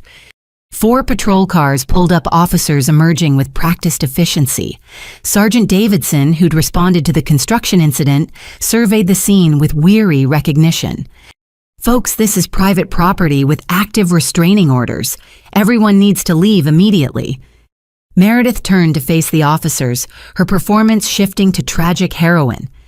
"Officer, this is my grandmother's house, my family's heritage. My sister is destroying our family over a piece of paper." "Ma'am, that piece of paper is a legal restraining order. You're in violation by being here, as is Mrs. Patricia Summers if she's present." My mother emerged from the crowd dressed in mother of the bride elegance. "This is a family matter, officer. Surely you have real crimes to investigate." Violating a restraining order is a real crime, ma'am, as is criminal trespass. Everyone has 5 minutes to clear the property or face arrest. The live streaming continued as chaos erupted. Bridesmaids shrieked about ruined makeup. Groomsmen argued with officers about constitutional rights. The string quartet packed up their instruments with obvious displeasure. But Meredith wasn't done. She collapsed dramatically onto the lawn wedding dress, spreading around her like spilled milk. "This is my wedding day, my special day. How can the law support such cruelty?" Sarah, still streaming, provided commentary. "Watching police destroy a wedding in real time. The bride is devastated. Her sister called the cops on her own family." Through my security system, I watched Marcus Webb arrive, immediately beginning his own documentation. He captured something the wedding party's cameras carefully avoided: the no trespassing signs, the restraining order notice posted at the property entrance, the clear violations being committed. Then came the moment that changed everything. Bradley, perhaps rattled by the police presence or tired of the performance, made a crucial mistake. Not realizing Marcus was within earshot and recording, he turned to his best man. "This is such a mess. I told Meredith we should have just accepted the venue cancellation, but she and her mother were convinced we could force a sale if we pushed hard enough. My firm's real estate division already has development plans drawn up for this place." His groomsman responded, "Still might work. The optics are terrible for the sister. Public pressure could force her to sell just to end the nightmare." "That's the plan. My senior partners are very interested in this property. Waterfront like this, we could build 50 luxury condos easy. Meredith promised she could deliver once they're married, and she has stronger family standing to contest the will." Marcus captured every word. The truth behind the fairy tale wedding, a calculated attempt to force a property sale for development. Bradley wasn't just a love-struck groom, but an active participant in the scheme to steal the lake house. The police began issuing citations. Meredith had to be helped to her feet, her performance of devastation continuing, even as she was handed legal documents. My mother loudly threatened lawsuits, discrimination charges, and media campaigns. "You haven't heard the last of this," Patricia shouted toward my house. "The whole world will know what kind of person raises her own sister's wedding." As the wedding party finally dispersed, still live-streaming their tragedy, I remained inside. Through the windows, I watched the last of the cars leave designer shoes and formal wear retreating in defeat. Marcus knocked once the property was clear. I let him in, emotionally exhausted, despite never leaving my house. "I got it all," he said, showing me his phone. Bradley's confession about the development plans, the premeditated nature of this whole scheme. This isn't about a wedding or family traditions. It's about money and real estate development. Will it matter? Look at the narrative they're creating. Truth has a way of surfacing. Marina Chen is going to be very interested in this recording. After Marcus left, I walked through the house to the back porch. The ghost of wedding setup remained. A few forgotten flowers, chair impressions in the grass champagne cork near the heritage oak tree. The lake house had survived another assault, but the cost kept mounting. My phone had dozens of messages, some from family members who'd seen the live stream condemning my cruelty, others from friends offering support. One stood out, from my father. "Saw the circus on social media. You did the right thing. Meredith made her choice when she picked greed over family. Your grandmother would be proud of you standing firm. The truth will come out." As evening painted the lake in shades of rose and gold, I sat on the dock where Grandma and I used to fish. The loons called across the water, their haunting sound, a reminder that some things endure despite human drama. Meredith had her wedding story now, just not the one she'd planned. The bride rejected at her grandmother's house, turned away by her heartless sister. But thanks to Bradley's careless words and Marcus's careful documentation, the real story would soon emerge. A tale of greed dressed up in white lace development deals hidden behind family drama. The war for the lake house continued, but today's battle had revealed the true motivations behind my family's campaign. It was never about tradition or family unity. It was about money, pure and simple. And that truth, once exposed, would change everything.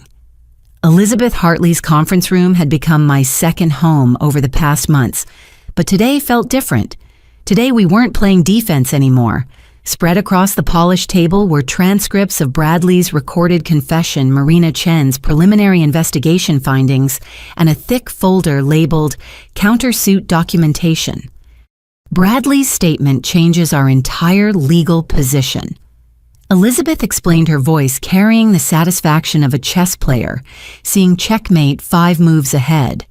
He admitted to a conspiracy to force a property sale through manipulation and harassment. That's federal territory. Conspiracy to commit fraud, potential RICO violations if his firm was involved. James Morrison, the criminal attorney Elizabeth had brought in for consultation, nodded gravely. The wedding day recording is devastating for their case. He explicitly stated that the marriage was part of a scheme to contest the will and force a sale. That's marriage fraud on top of everything else. I studied the transcript again, Bradley's words in black and white. Meredith promised she could deliver once they're married, and she has stronger family standing to contest the will. "What about the GoFundMe?" I asked.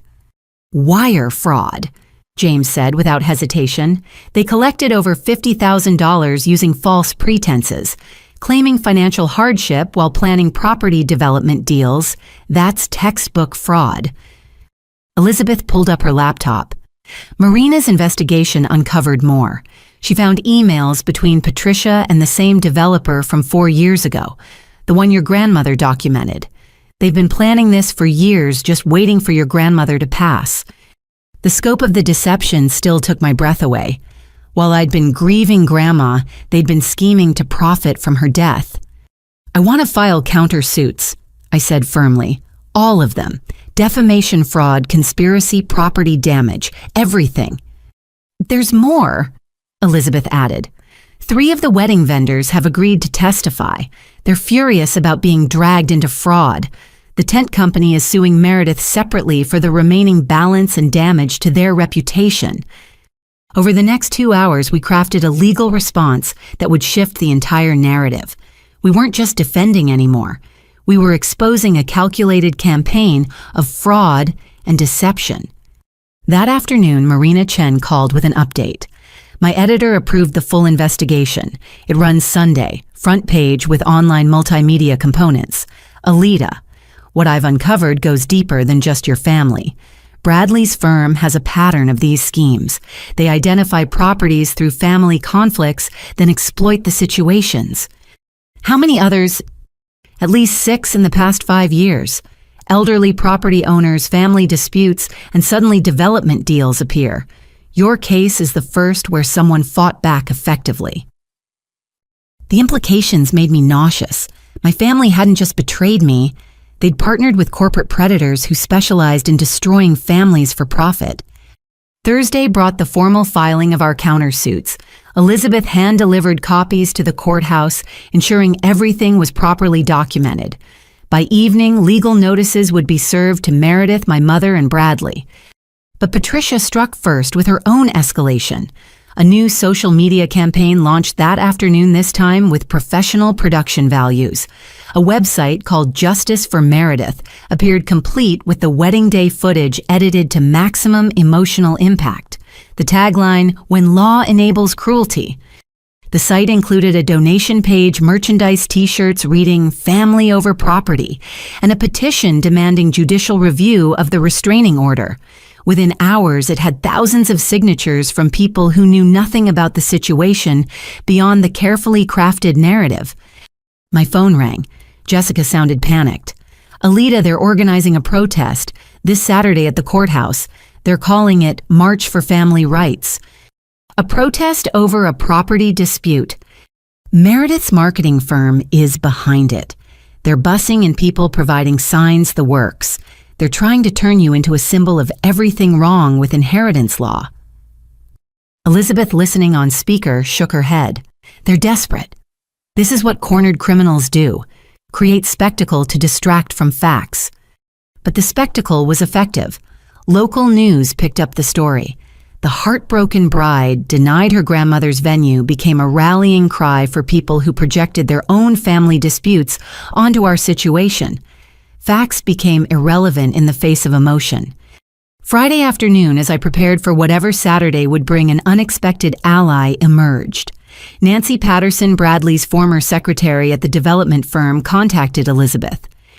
"I quit 6 months ago because I couldn't stomach what they were doing," she explained over the phone. "When I saw the news about the wedding incident, I recognized the pattern. I have documents, internal memos about targeting family properties, strategies for exploiting inheritance disputes." "Would you be willing to testify?" Elizabeth asked. "More than willing. They destroyed my aunt's family the same way. turned her children against each other over lake property, then swooped in to buy it cheap when everyone was exhausted from fighting. Nancy agreed to meet with Marina Chen, adding another layer to the investigation. The counter-narrative was building brick by documented brick. Saturday's protest materialized exactly as threatened. 200 people gathered at the courthouse, many who'd never heard of our family before that week. They carried signs, "Families before property," "Stop legal abuse," "Justice for Meredith." Meredith appeared in a simple sundress, no longer the elaborate bride, but the wronged sister, seeking justice. She spoke to the crowd about family values tradition, the American dream destroyed by legal technicalities. My mother stood beside her, the picture of maternal solidarity. I watched from Elizabeth's office window high above the crowd. The spectacle was impressive, but something had shifted. Where once I might have felt guilty or doubted myself, now I saw the manipulation clearly. Every tear, every gesture, every word calculated for maximum effect. "Let them perform," Elizabeth said quietly. "Marina's article drops tomorrow. The truth has a way of cutting through theater." As if on cue, my phone buzzed with a text from Marina. "Final fact check complete. Story goes live at midnight. Bradley's firm just lawyered up. They know it's coming. Be prepared for blowback." The protest continued for hours, with Meredith giving interview after interview, each one painting me as the villain who chose property over people. But Bradley was notably absent, already distancing himself from the scandal he'd helped create. That evening, I returned to the lake house. The security system showed all quiet, the restraining order finally providing real protection. I walked through Grandma's garden, now healing from the wedding preparation damage. The heritage oak bore scars, but stood strong. At 11:59, I sat on the porch with my laptop ready to watch the truth finally emerge. Marina's investigation went live exactly at midnight, the headline stark and damning. "The Lake House Conspiracy: How Developers Exploit Family Grief for Profit." The article was methodical, devastating, and thoroughly documented. Bradley's firm's pattern of exploitation, the forged documents, the financial fraud, Patricia's years of stealing from Grandma, the recorded confession from the wedding day, Nancy Patterson's insider testimony, everything laid bare with journalistic precision. Within an hour, the story was trending. The same social media ecosystem that had vilified me began processing new information. Comments on the Justice for Meredith page shifted from support to outrage, not at me, but at being manipulated. My phone rang. Marcus Webb sounded grimly satisfied. Bradley's firm just issued a statement distancing themselves from him. He's been placed on administrative leave pending investigation. The countersuit had become something larger, an exposé of systematic exploitation of grieving families. My story was no longer about one selfish sister denying a wedding venue. It was about standing up to coordinated fraud and manipulation. As Sunday dawned over the lake, I knew the war wasn't over. Patricia and Meredith would adapt, find new angles of attack. But the truth was out, now documented and undeniable. The lake house stood protected not just by legal documents, but by public record of what had really transpired. Grandma Ruth had been right in her letter. The truth does surface eventually, and sometimes that's all the victory you need. The fallout from Marina Chen's investigation was swift and devastating. By Monday morning, the Justice for Meredith website had vanished. The GoFundMe page displayed a notification. This fundraiser is under review for potential violations of terms of service. Bradley's development firm issued terse, no-comment responses to media inquiries, while their stock price tumbled 12%. I was reviewing damage assessments at the lake house when my phone rang.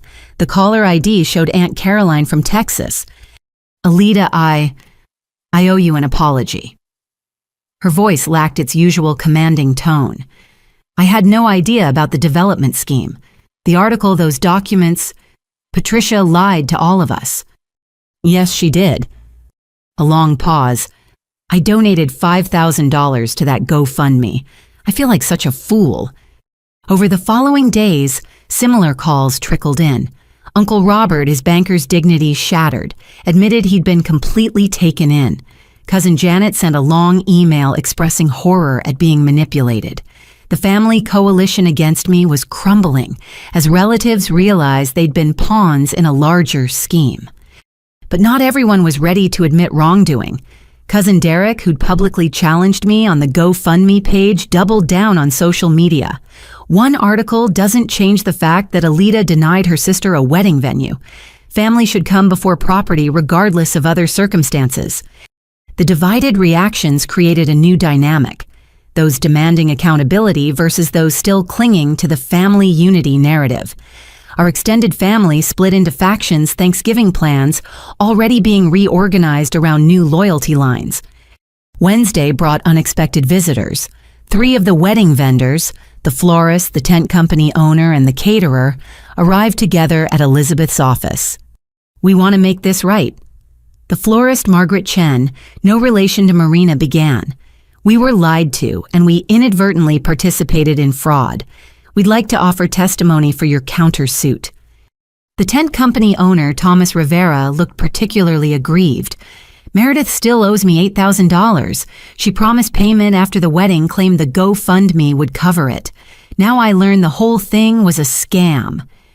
"I've been in business 30 years, added the caterer, Angela Morrison. "My reputation matters. Being associated with this conspiracy could ruin me. I need the public to know I was deceived, too." Their testimony would prove valuable, but it was their next revelation that stunned me. "There's something else," Margaret said hesitantly. "Meredith approached us about a month ago with a strange request. She wanted us to inflate our invoices by 30%, said it was for insurance purposes. We all declined." "She was planning to pocket the difference," Thomas added. "Claim higher costs to the GoFundMe donors than actual expenses. That's why she went with different vendors, ones who'd play along." Elizabeth documented everything, adding more evidence to our growing case file. The wedding that never was kept revealing new layers of deception. Thursday's mail brought a certified letter that made my hands shake. The return address was Meredith's apartment. Inside, a single page in her handwriting. "Alita. By the time you read this, I'll be gone. Bradley left me. His firm is threatening to sue me for damage to their reputation. Mom is being investigated for wire fraud. The GoFundMe is frozen. Everything we built has collapsed. I'm moving to California to stay with a college friend and start over. Maybe distance will give me perspective on how we got here. Part of me wants to blame you for not just giving me the venue, but I know that's not fair. We chose this path. I'm not apologizing. I can't yet. Maybe someday. But I need you to know that it wasn't supposed to go this far. It started as simple wedding planning. Then Mom got involved. Then Bradley's firm saw an opportunity. Before I knew it, I was trapped in something bigger than family drama. Take care of the lake house. Despite everything I know, you'll preserve it like Grandma wanted. Meredith. No return address, no way to respond. Just an acknowledgement that she'd lost everything in pursuit of something that was never hers. My father called that evening. I'm filing for divorce, he said without preamble. I've already moved into an apartment. 40 years of marriage, but I can't stay with someone capable of what Patricia did. Dad, I'm sorry. Don't apologize. I should have acted years ago when I first suspected she was taking money from your grandmother. I was a coward choosing silence over conflict. That ends now. Marina Chen's article mentioned evidence you'd been documenting Mom's behavior. Zintina Mpativas. A heavy sigh. I have boxes of records, receipts, bank statements, recordings of her phone calls planning this scheme. I thought keeping evidence would protect me in a divorce. I never imagined she'd go this far. Would you consider sharing those records with my attorney? Already copied everything. Elizabeth will have them tomorrow. It's time Patricia faced real consequences. The investigation into the GoFundMe had expanded beyond family drama. The State Attorney General's office had opened a formal fraud investigation. $50,000 raised through false pretenses was serious money. Contributors were demanding refunds, threatening their own lawsuits. Friday afternoon, Marina Chen called with an update. The response to the article has been overwhelming. I've heard from 12 other families with similar stories about Bradley's firm. The FBI is now investigating them for interstate fraud. The FBI. Turns out they've been running this scheme across state lines. Using family conflicts to acquire properties for development is their business model. Your case just happened to be the one where someone fought back effectively. The scope kept expanding.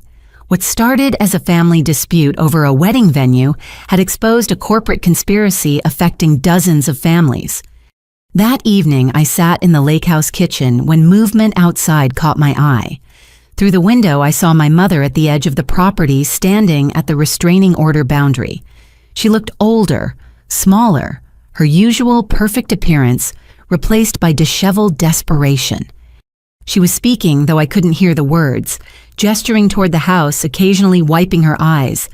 The performance continued for 20 minutes before she finally left. I found her message on my voicemail later. "Elida, I'm your mother. Whatever has happened, whatever mistakes were made, you don't abandon family. The investigators are harassing me. My friends won't return my calls. Your father left me. Meredith fled to California. I have no one. Please just talk to me. Let me explain. Family forgives. Family protects each other. Call me back. Please." The manipulation was still there, wrapped in desperation now instead of confidence. Family forgives. Family protects. But she'd never protected Grandma from her schemes. She'd never protected me from her lies. I didn't call back. Saturday brought news that the protest organizers were distancing themselves from March for Family Rights.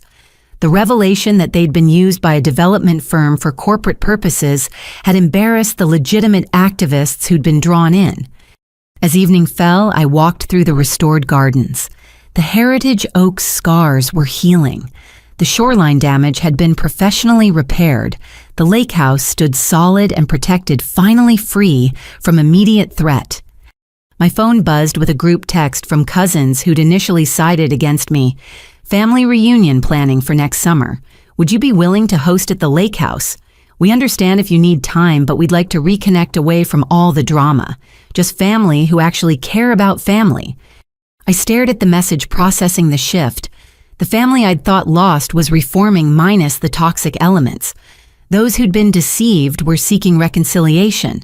Those who'd knowingly participated were facing consequences.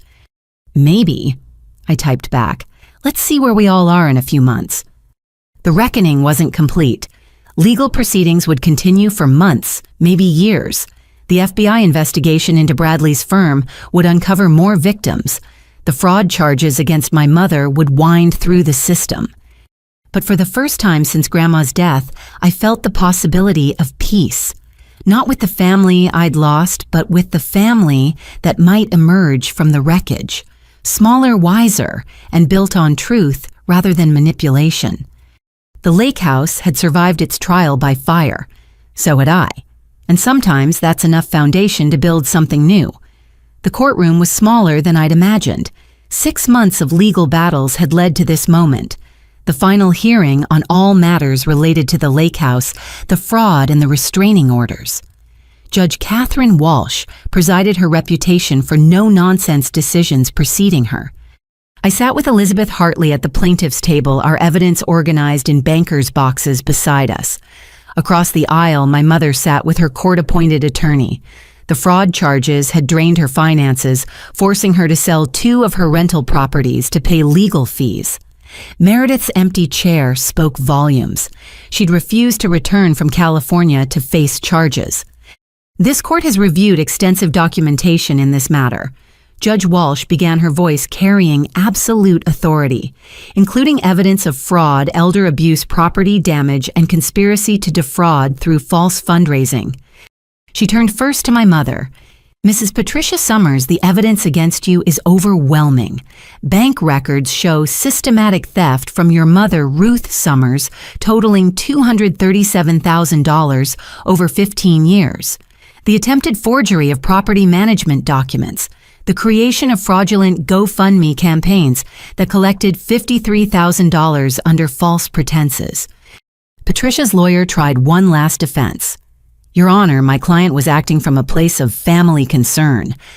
Counsel, I've read the emails where your client discussed selling her mother's property to developers while Mrs. Ruth Summers was still alive. That's not family concern. That's conspiracy to commit elder abuse. The judge continued methodically through each charge. The property damage from the wedding setup, $18,000 in restoration costs. The defamation through social media campaigns, the violation of restraining orders, each item documented, proven, undeniable. In the matter of Alida Summers versus Patricia Summers, this court finds in favor of the plaintiff on all counts. Damages are awarded in the amount of $312,000, covering property damage, legal fees, and emotional distress. My mother made a sound like air escaping a balloon. The number would bankrupt her completely. Furthermore, Judge Walsh continued, the criminal fraud charges will be prosecuted separately. This court recommends detention pending trial as Mrs. Patricia Summers has shown repeated willingness to violate court orders. 2 bailiffs approached my mother.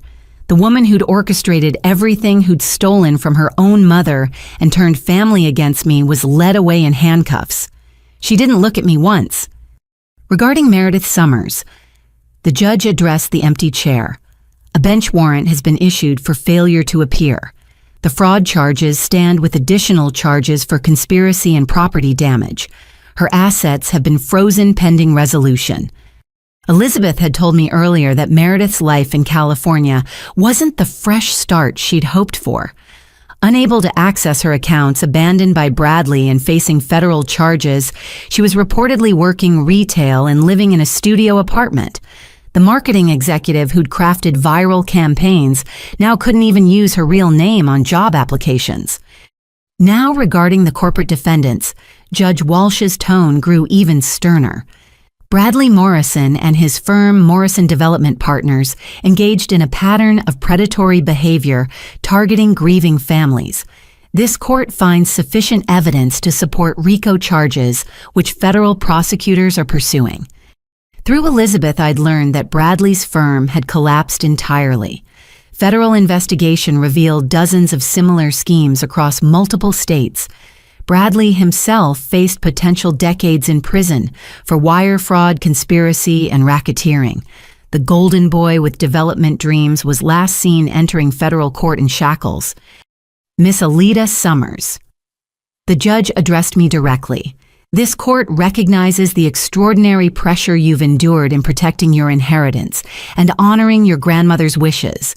The property known as Willow Point is confirmed as solely and entirely yours, free from any claims or encumbrances. The restraining orders are made permanent. Relief flooded through me, though it came with exhaustion rather than triumph. Victory in court couldn't restore the family I'd lost or undo the months of pain.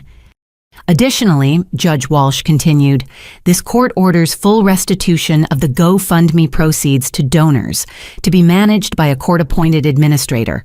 Those who donated believing they were supporting a legitimate cause will have their money returned. After final procedural matters, court was adjourned.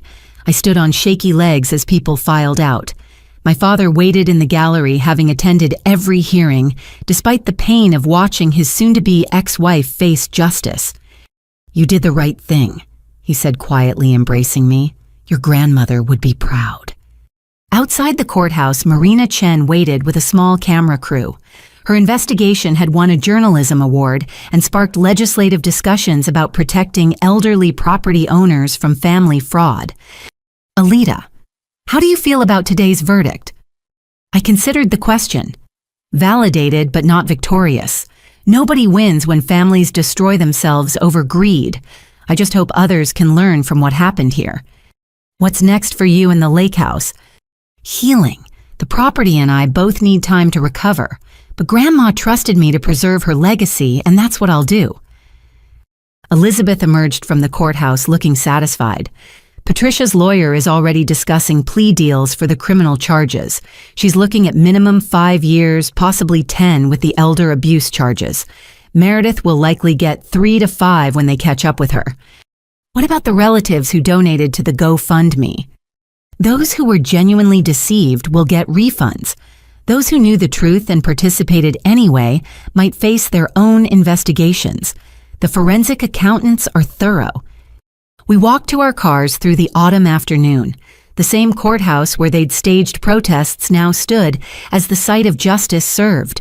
The signs demanding justice for Meredith had been replaced by the quiet dignity of legal resolution. That evening, I returned to the lake house for the first time in weeks, without dread. The security system was quiet, the restraining orders permanent, the property legally protected from any future claims. I walked through each room seeing it fresh. This wasn't just an inheritance anymore. It was a battlefield where truth had won. The scars remained. Gardens showed signs of repair. The heritage oak bore marks from illegal drilling. But everything was healing. On Grandma's desk, I found the last letter she'd written me still in its envelope. I'd been saving it, afraid to read her final words during the chaos. Now seemed right. My dearest Alida, if you're reading this, I'm gone, and the vultures have likely descended. But you're stronger than you know. The lake house isn't just property. It's proof that love, patience, and truth matter more than greed and manipulation. Your mother and sister chose their path long ago. Don't blame yourself for their choices. Don't doubt yourself when they attack. Stand firm in the knowledge that you're honoring not just my wishes, but the values that truly matter. The sunrise over the lake will heal your heart. The gardens will bloom again. And someday you'll fill this house with people who understand that homes are built on love, not legal documents. Until we meet again, remember, you were chosen not because you're perfect, but because you understand what's worth fighting for. All my love, Grandma Ruth. Tears came then. Not of sadness, but of release. The legal victory was just paper and pronouncements. The real victory was keeping faith with someone who'd trusted me with everything she held dear. As night fell over the lake, I lit a fire in the fieldstone fireplace Grandpa had built. The house felt different now, not just protected, but free. Free from schemes and lies, free from false family loyalty used as manipulation, free to be what Grandma intended, a sanctuary for those who understood its true value. My phone buzzed with messages, cousins expressing relief at the verdict, friends offering congratulations, even some of the wedding vendors grateful their reputations had been cleared. The family I'd thought lost was slowly replaced by people who valued truth over comfortable lies. Tomorrow would bring new challenges, managing restitution, overseeing property repairs, deciding whether to host that reunion for relatives who'd learned hard lessons about trust. But tonight I sat in Grandma's favorite chair watching flames dance in the fireplace and felt something I hadn't experienced in months: peace. The lake house was safe. The truth had prevailed, and sometimes that's the only victory that matters. The first frost of October painted the lake house grounds in crystal silver. I stood on the back porch, coffee mug warming my hands, watching the sunrise transform the lake into molten gold. 3 months had passed since the court victory. The legal battles were over, but the real work of healing had just begun. David Chen's restoration team had performed miracles. The heritage oak, which experts feared might die from the drill damage, showed new growth thanks to innovative treatment. The gardens ravaged by construction equipment bloomed with fall asters and chrysanthemums. Where concrete had scarred the shoreline, native grasses now waved in the breeze. "Looking good," David said, joining me on the porch for our final walkthrough. "Your grandmother built these gardens to last. They just needed some help remembering their strength." "Like all of us," I murmured. My phone buzzed. A text from my father. "Divorce finalized this morning, starting fresh at 67, dinner Thursday." We'd grown closer through the ordeal, finding the relationship we'd never quite managed while he was married to my mother. He'd moved into a small condo downtown, decorated it with photos from before the family imploded, and started attending a support group for family members of convicted fraud perpetrators. "Your dad's doing well," Dr. Sarah Chen, my therapist, had noted during yesterday's session. "How are you processing your mother's sentencing?" Patricia had received 8 years in federal prison for elder abuse and wire fraud. The woman who'd orchestrated such elaborate schemes now spent her days in a gray jumpsuit working the prison library cart. She'd written me several letters, each one a masterclass in manipulation disguised as apology. I'd stopped reading them after the third one. Meredith remained in California, arrested 6 weeks after the trial. Unable to maintain her facade without resources, she'd been caught shoplifting designer clothes, the same brands she'd once flaunted. Her public defender negotiated a plea deal, 4 years for fraud and conspiracy with possible early release for good behavior. The influencer who'd live-streamed my cruelty now lived in a cell without internet access. But healing meant more than just witnessing justice. It meant rebuilding a life in the spaces their destruction had created. "I want to host Thanksgiving," I told Dad last week. His surprise was evident. "At the lake house, are you sure you're ready?" "I need to create new memories there, good ones." The guest list was carefully curated. Dad, of course, Jessica and her family, several cousins who'd apologized sincerely and shown genuine growth, Marina Chen, whose investigation had become a book about family fraud and corporate predation, even Nancy Patterson Bradley's former secretary, whose testimony had helped expose the conspiracy. Not everyone had earned forgiveness. Uncle Robert still insisted the family matter should have been handled privately.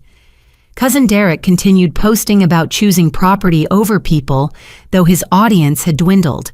They remained exiled from the new family taking shape. I'd also made peace with the wedding vendors. Margaret Chen's florist shop now provided weekly arrangements for the lake house. Thomas Rivera's tent company would handle the setup for next summer's planned reunion. We'd bonded over being deceived and had formed unexpected friendships. The sound of tires on gravel announced my first appointment of the day. Through the window, I watched a young couple emerge from a sedan, eyes wide as they took in the property. They were the third couple this month responding to my new venture. "Welcome to Willow Point Retreat," I greeted them at the door. "I'm Alita, you must be the Johnsons." The idea had come during a therapy session. "The lake house feels too big for just me," I told Dr. Chen, "but I'm not ready for permanent guests." "What about temporary ones? People who need what the property offers?" Thus was born Willow Point Retreat. Weekend programs for families dealing with inheritance conflicts, property disputes, and the intersection of grief and greed. I'd partnered with mediators and therapists to create workshops on healthy family dynamics around inherited wealth. "We're here because my mother passed 6 months ago," Mrs. Johnson explained as I showed them to the renovated guest cottage. "My siblings and I are already fighting over her house. We don't want to end up like my family," I offered gently. "That's why I started this, to help others avoid our mistakes." The weekend programs were small, just 2 or 3 families at a time. We combined practical sessions on legal planning with therapeutic work on family communication. The lake provided a peaceful backdrop for difficult conversations. "Your story saved us," one participant had written in a thank you note. "When we saw what greed could do to a family, we chose differently." I'd also started a scholarship program with the book proceeds Marina insisted on sharing. The Ruth Summers Memorial Fund helped elderly property owners get proper legal counsel to protect their assets from family exploitation. 3 families had already been helped their properties secured against predatory relatives or developers. Evenings at the lake house no longer felt lonely. I'd adopted a golden retriever named Hope from the shelter. She'd been surrendered by a family going through their own crisis. Together we walked the restored trails, her joy at simple pleasures, reminding me that healing happens in small moments. The doorbell rang, interrupting my afternoon of scholarship application reviews. Through the peephole, I saw Aunt Caroline from Texas, looking uncertain. I opened the door cautiously. "Caroline, I know I'm probably the last person you want to see," she began quickly, "but I've been in therapy since everything happened. I realized I was part of the problem, always swooping in to manage family drama without really listening. I'm not asking for forgiveness, just, would you be willing to talk?" We sat on the porch, autumn air crisp between us as Caroline spoke about her own journey. The family mediator learning she'd been a family enabler. The shame of being fooled, the recognition of her own jealousy over the inheritance. "I donated to their legal defense fund," she admitted. "Even after knowing the truth, I thought family meant supporting each other no matter what. I've learned that's not love. It's enabling destruction." We talked for 2 hours, not reconciliation exactly, but a step toward understanding. She left with resources about healthy boundaries and a promise to do better with her own children and grandchildren. That evening, I sat at Grandma's desk to write in the journal Dr. Chen had suggested I keep. The entries had evolved from raw pain to processing to something resembling hope. The irony, I wrote, is that Meredith and Mom's actions created exactly what they claimed to want: a family legacy at the lake house, just not the one they envisioned. Instead of a stolen wedding venue or demolished development, it's become a place of healing. Grandma would appreciate that plot twist. My phone lit up with a video message from Dad. He was at his support group surrounded by others navigating family betrayal. "Wanted you to see this," his message read. "You're not alone." In the video, a woman was sharing her story. Parents who'd mortgaged her childhood home without telling her, then expected her to pay their debts. Another man described siblings who'd emptied their father's accounts while he was in hospice. Each story a variation on the theme of family greed overcoming family love. But they were healing, supporting each other, choosing different paths. The ripples from our story spreading in unexpected ways. As night settled over the lake, I built a fire in the fireplace and opened a letter that had arrived that morning. The return address was a federal correctional facility. Not my mother's, but Meredith's. This one I read: "Alita, I won't insult you with apologies or explanations. We both know what I did and why. But I wanted you to know that I've started teaching literacy classes here." Ironic. The woman who crafted viral lies helping others learn to read truth. Prison is what I deserve, but it's also what I needed. No audience, no performance. Just time to figure out who I am without the schemes and manipulation. I dream about the lake house sometimes, not owning it or selling it, just sitting on the dock like we did as kids before everything got twisted. I'm glad you kept it safe. Maybe someday I'll be someone who deserves to visit again. Meredith. I folded the letter carefully. Unlike our mother's manipulative missives, this felt real. Broken, hesitant, but real. People could change given enough consequences and time. Whether that change would be enough for reconciliation remained to be seen. Hope curled at my feet as I watched the fire dance. Tomorrow would bring new retreat guests, another scholarship review, Thanksgiving planning with Dad, the work of building something positive from the wreckage. The lake house stood solid around me, scarred but strong, wounded but healing. Like all of us who'd survived the battle for its soul. Grandma's true legacy wasn't the property itself, but the strength to protect what mattered from those who would destroy it. And in that protection, finding the space to heal, to grow, to become more than the sum of our scars. 1 year later, the lake house glowed with warmth on a crisp November evening. String lights twinkled along the restored wraparound porch, and through the windows, the golden light of belonging spilled onto the lawn where Grandma's gardens bloomed with late autumn flowers. The sounds of laughter and conversation drifted across the water as I stood on the dock, taking a moment of solitude before returning to my guests. The Thanksgiving gathering had grown beyond what I'd imagined. 23 people filled the house, not with tension and schemes, but with genuine connection. My father manned the turkey station, proudly wearing the apron I'd given him that read, "Divorced and Thriving at 68. He'd become something of a celebrity in his support group, the man who'd finally chosen truth over comfortable lies. Alita. Jessica's daughter Emma ran down the dock toward me, pigtails bouncing. Aunt Marina says dinner's almost ready. Marina Chen had become family in all the ways that mattered. Her book about our story, When Blood Turns to Water, A Family Destroyed by Greed, had become a bestseller with proceeds split between victim advocacy groups and our scholarship fund. She'd arrived early to help cook, bringing her photographer husband who documented the restoration process. Inside the dining room table, extended to its full length, was set with Grandma's china. Nancy Patterson arranged place cards while her teenage daughter helped pour cider. Nancy's testimony had cost her career in development, but she'd rebuilt as a paralegal specializing in elder law protection. "Best thing that ever happened to me," she'd say, finally using law to protect instead of prey. The cousins who'd earned their way back through genuine accountability filled the living room. Cousin Amy from California had flown in specifically her twin boys, playing with hope by the fireplace. "I tell everyone about what happened," she'd told me earlier.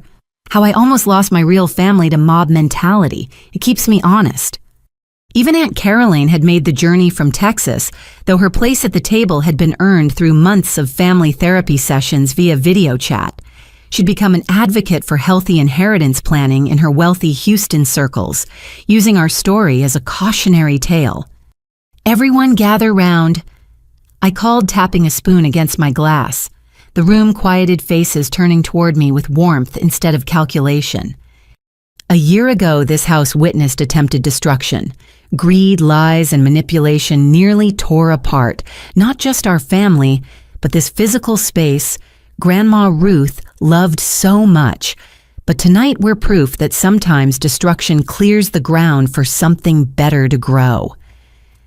Murmurs of agreement rippled through the room. Dad raised his glass eyes misty.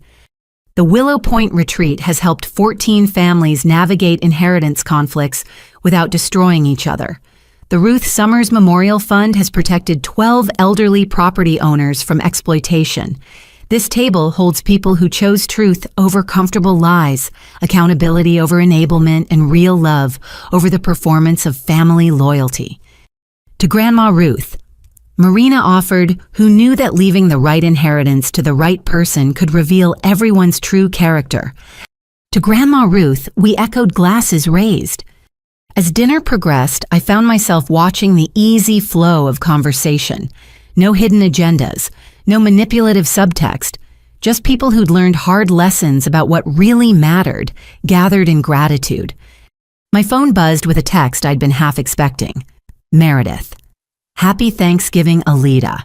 Watching the sunrise from my halfway house window and thinking of the lake. Thank you for protecting what I tried to destroy. Maybe next year." I showed it to Dad, who nodded thoughtfully. "Growth takes time. She's got another year before release. We'll see who she becomes." Patricia remained in federal prison unrepentant, based on her continued letters claiming victimhood. But Meredith's journey toward accountability offered a glimmer of hope for eventual reconciliation. Not forgetting, not excusing, but perhaps forgiving if genuine change took root. After dinner, as guests settled into comfortable clusters, I slipped away to Grandma's study. On the desk sat a letter I'd been crafting for weeks, addressed to future generations who might face similar battles. To those who inherit more than property, this house stands because someone valued love over money, truth over perception, and integrity over false peace. You'll face pressure to compromise these values. Family members may weaponize loyalty. Strangers may offer fortunes for what can't be bought. Remember, true family isn't about blood or obligation. It's about those who stand with you when standing costs something. Protect what matters even when protection makes you unpopular.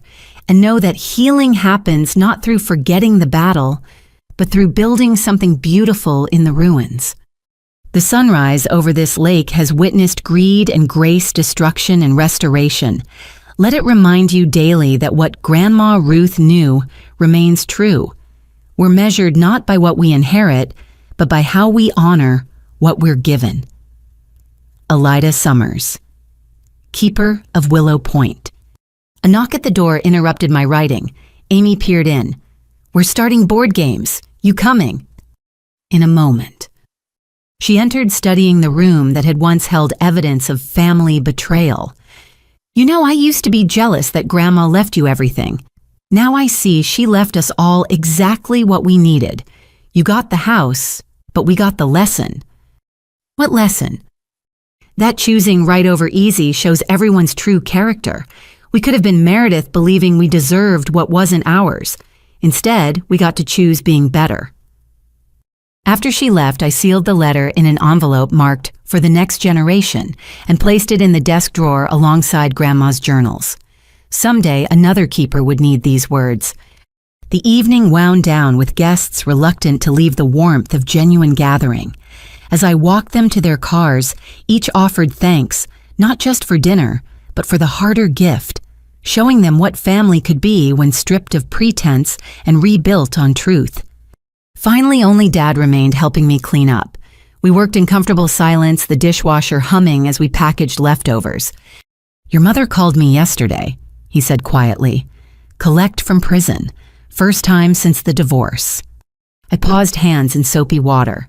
What did she want? To blame me for not stopping her. Said if I'd been a better husband, she wouldn't have needed to steal. He shook his head. "I almost feel sorry for her. Imagine being so broken you can't even see your own choices." We finished cleaning as midnight approached. Dad hugged me goodbye at the door, promising lunch Thursday. "Proud of you, kiddo. You didn't just save the house, you saved all of us from becoming people we'd hate." Alone finally, I walked through each room, hope padding beside me.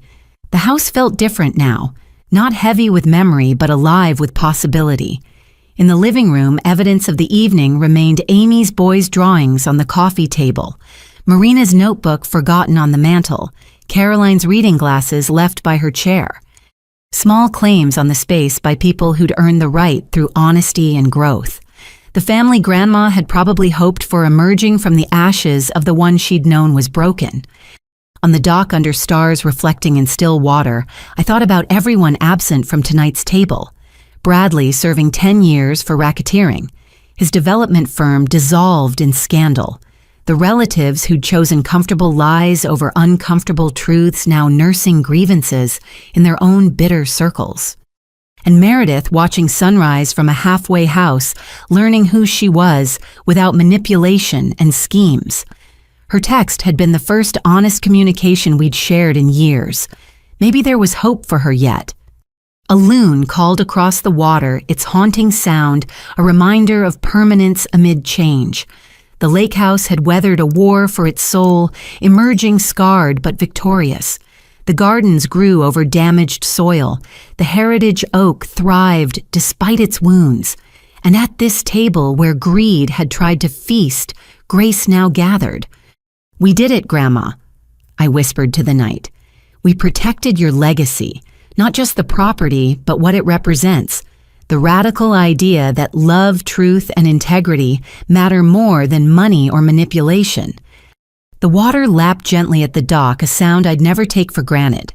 Tomorrow would bring new challenges, new families seeking help through the retreat program, new applications for the scholarship fund. But tonight, I stood grateful for the hardest gift.